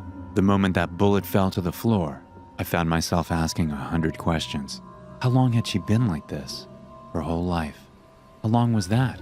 Margot claimed she had stopped counting after year 703. Then I came to the question that probably mattered the most. Why did she want to die? When you've lived as long as I have, seen the things that I have seen, witnessed the deaths of thousands, kingdoms and nations rise and fall, everything, and I mean everything, becomes meaningless. You're powerless. You lose everything that means being human. Death is the only thing you have any control over anymore. And with that gone, what can you accomplish in life? She told me about how she had seen children die more times than I could count, about events in history that no person living could ever get correctly. I discovered as we connected that I was developing a liking for this woman. She was the one thing in the world that was an anomaly, a window into the soul of humanity. So I made her a promise. I would help her die. We started small. I bought a few firecrackers and had her try to set them off directly in her face. She wasn't even mildly burnt. Then we moved to the tub. I had her undress and start the water. Then I brought in the toaster. I made certain the water was almost completely covering her body before dropping it in. She came out of the tub a few minutes later. This went on for almost the next 5 weeks. Each day, a different test. Car accident, nothing. Jumping from a building, nothing. Stabbing her in the face, the eyes, again it all seemed pointless. At one point I got her to drink poison and she acted a little sick, but then the next day she admitted she was faking. "I'm sorry, it's just, I felt like you were going to give up soon," Margot answered whenever I asked her why she pretended. "I won't. I can't. This defies everything you can ever believe in. It's beyond understanding," I told her. After that, we developed a closer bond as we started looking into more extreme methods. I managed to have her see one of my friends that works as an open-heart surgeon in a shady clinic for abortions. I recommended trying to put her in a coma and then taking out vital organs. The propofol did the trick to knock her out, but any instrument to cut her only bended and broke. I suggested placing an explosion in a tube down her throat. The surgeons got to work on preparing the device and then sliding it straight down her esophagus and into her stomach. I lit the fuse and waited. Her body jumped and rumbled a bit, but nothing more. Margot was a goddess. Every extreme we tried only resulted in more failures. Finally, she admitted that she decided to accept her fate. "If I have to keep on living, then so be it. At least I will be happy knowing that I have tried all possibilities," she said as we got back home. "I've wasted more of your time than ever necessary," she added as she passed me a briefcase with well over $2 million in it. "This is everything I have. I want you to take it. You've been so kind, so patient," she told me. I tossed it aside and made love to her that night. In the morning, I told her I wasn't planning on leaving her, that in the months we had spent together, I grew to love her more than life itself, more than death could ever separate us. So we married. We had a child. I forgot my old life. I made her smile again. So did our son. "Out of all the times I have been with anyone, you have been my favorite," she told me. But still, I could tell behind all of this, her desire hadn't faded. She was still curious. Sometimes when I came home, I found dozens of pill bottles scattered across the floor. Other times she had ruined knives and caused house fires, desperate to end her life. She wasn't happy. I could see that now. She knew that no matter what, one day we would be gone, and she would still remain. On our 1-year anniversary, I surprised her and took her paragliding. I told her it might be the solution she was looking for. I made certain that she didn't have the equipment necessary to prevent her from experiencing the full brunt of the impact. "I love you," she told me as our plane reached the proper altitude. I promised her I would never tell our son and said my goodbyes, then watched as she plummeted to the ground below. Once she was out of my line of vision, I told the pilot to touch down, and I ran to where she had hit the pavement. She was standing there waiting for me with tears in her eyes. "This is torture. I can't do this. I can't. Why? Why is this happening?" she screamed. I held her close and looked up at the heavens. Did God even have an answer for this? I thought there was nothing else that could be done, and I was certain that her depression would soon swallow me and our son whole. I begged her to forget this dark dream. "So what if we die? At least you have us now," I shouted one day. "You don't know how many times I've heard that before," she moaned angrily. That was when I knew there was nothing I could say that would stop her from trying. I worried for our safety, my son and I. I knew that in her attempts to take her own life, she might hurt us, even if she didn't mean to. One time she came close to drowning him in the tub while trying to end herself. Another time it was a knife and he almost cut his finger off. Something had to be done. I reached out to my colleagues from the old days, when I was the one that was seeking to exploit suicidal cash cows. I told them everything and asked for advice. Some took it as a joke, but one man had a solution that I had never considered before. Take her out to sea and dump her with stone weights on her legs. She may not die, but she'll never bother you again. I showed Margot. She said it was worth a try. We got a babysitter and set out for the coast a few weeks after that. As we moved toward the open ocean and I got things ready, I asked her if she was sure this was what she wanted. "It's the only way, right?" she said as she hugged my neck. We said our goodbyes and I watched her sink into the darkness below. I thought that was the end of it, that Margot was gone forever. But then she came to my door again, sobbing like an infant. She was covered in wet seagrass and moss. A tangled mess of barnacles covered her skin. The current had swept her along and the ropes that had tied her down had eroded. Water had filled her lungs for days on end. By all accounts, she should have been dead. Margot felt everything though. "It's hopeless! This is punishment! I just know it!" she screamed. I comforted her as our son watched on in wide-eyed confusion. I told her that we would think of something. But years went by and nothing came of it. Our son grew up and learned of his mother's condition and the sadness that crept into our lives because of it. "Why does Mom not want us? Why can't she just be happy?" he asked. It wasn't something I could explain. Margot isolated herself from us, going on trips for days to find doctors or get high on drugs or even terrorists. Absolutely nothing seemed to work though. Then one day after dinner, she tried to choke on some food and our son jumped up and tried to help her cough it up. "Get away from me! Just get away!" she screamed as he performed the Heimlich maneuver. She slapped him across the face. I stared in shock as she sobbed and ran off to our bedroom. My son only stormed out, angry and confused. This had gone on too long. I knew that if it continued, her curse would destroy our lives altogether. So I consulted the dark web again and looked into the mystic arts, spells, and tomes that no man dared read. I found one that I felt would fit the bill, and I bought it during a Christmas sale. When I showed Margot, she seemed hesitant to even give it a try. But since it was the last resort, she eventually conceded. We placed the goat's blood around our bed in a circle like the ritual implied, then chanted the phrase 6 times. We walked around the bed counterclockwise. Then I took her hand and we both fell asleep. When I woke up the next day, I was staring at my wife and she at me. But our souls had transferred into each other's bodies. She was mortal and I was immune. The spell had worked. She reached into her drawer and pulled out a gun, meekly passing it to me. "Do it. I'm ready," she said. I pressed it toward her skull, closed my eyes and finished the job. As the life drained from my body, I caressed her forehead and watched her breathe her last. She said 2 words, "Thank you." And then she was gone. That was so long ago. When I watched my only body fall into a grave, when I explained to my son that now the curse was upon me. He will be on his deathbed, and I will only watch in horror as he slips away. Margot was right about this curse, and it's one I carry now, one that holds a further curse upon me. For the spell said one thing that I never told Margot, that I could never go back to the way it had been or transfer again. But now that I have seen through her eyes what the hell is like, perhaps it is time that I start to explore this world and discover exactly what it means to die. And maybe along the way, I can learn to live. Richard Saxon wrote this story and many others for this channel. He is coming out with his first book April 22nd. If you want to help support him and this channel, you can pre-order his book now. It is only $2.99 or free if you have Kindle Unlimited. I don't know how you'll receive this message, but you need to wake up.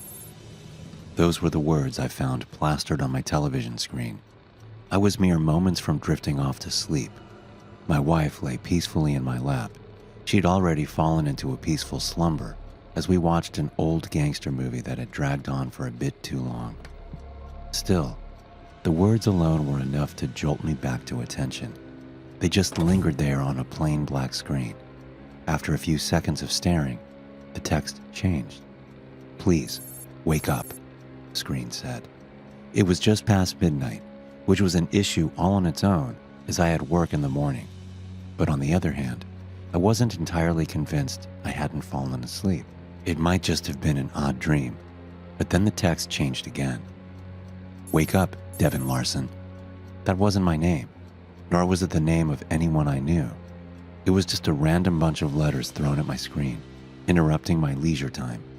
I looked over at the time, an old grandpa clock with hand-carved symbols I'd never been able to decipher. It read 2:54 a.m., meaning almost 3 hours had passed since the first message popped up on the television.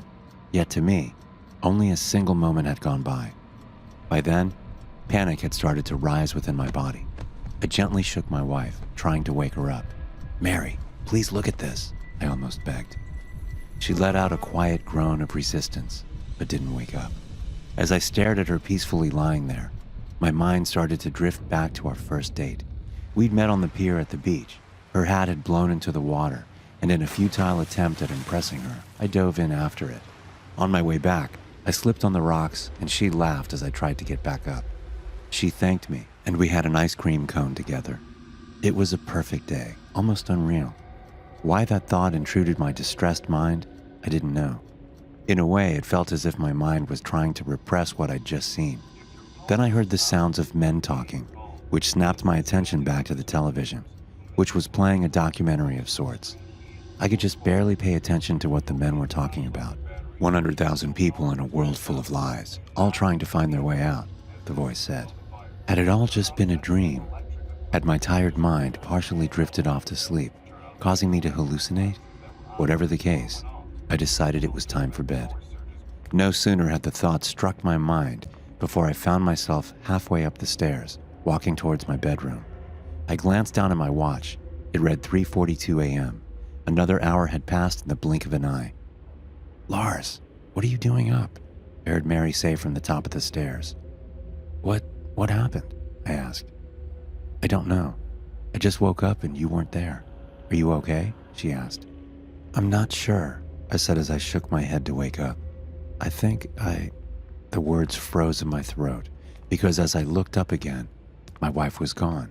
The hallway at the top of the stairs was empty, as if she'd never stood there. "Mary?" I called out meekly. No response. I was just left alone in the darkness, not knowing what had just happened. I could feel the adrenaline and fear rush through my veins, yet whether I was dreaming or not, I still couldn't tell. Then I heard a loud, static sound coming from the living room. I turned around to see the television turning back on by itself. That time there wasn't any text, just a quiet, muffled voice trying to break through the mess of staticky noise. "Devin, please, wake up," the voice said. I walked with trepidant steps back to the living room, trying to listen to the voice. "The world is a lie. You have to listen. They're coming for you." "Who are you talking about? Who are you?" I screamed at the television. Then my mind drifted back to the grandfather clock. I couldn't put my finger on exactly what was bothering me about it, but it just felt out of place, as if it didn't really exist. By then, the static had turned incomprehensible. Whatever voice was hidden within it had long since vanished. There I stood, before an innocent clock that was scaring me half to death.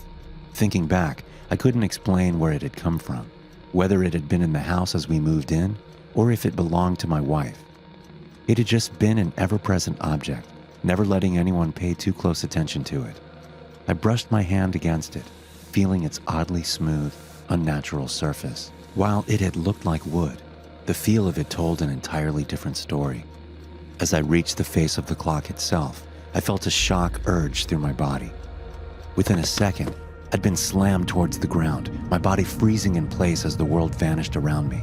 For a moment, I fell through an infinite black void, feeling my body disintegrate with each passing second.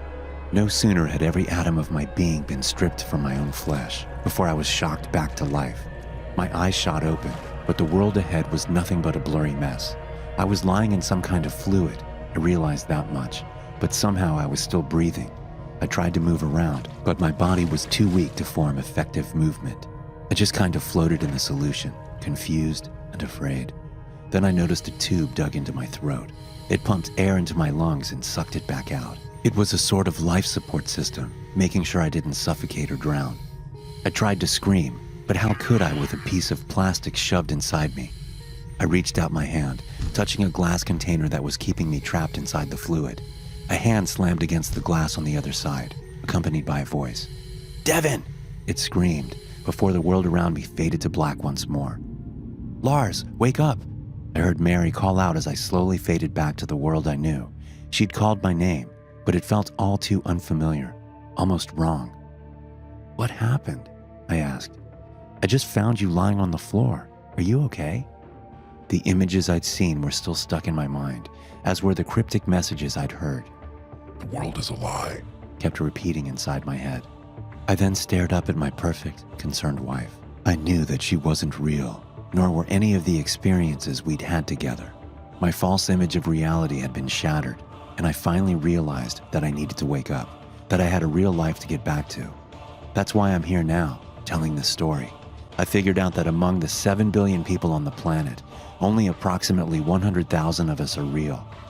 Those of us who are will have gotten the same message I did in one way or another, be it a text message, a song, or a YouTube video shared by a channel specializing in animation. If you are seeing this, you need to wake up. The world you live in is a lie. Please. Just wake up.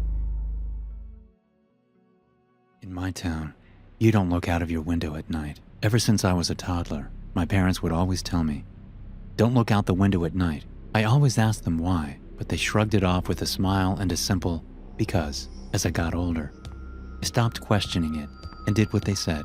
I assumed it was normal everywhere else, since every person I knew did the same. When I turned 18, I moved out of town for college.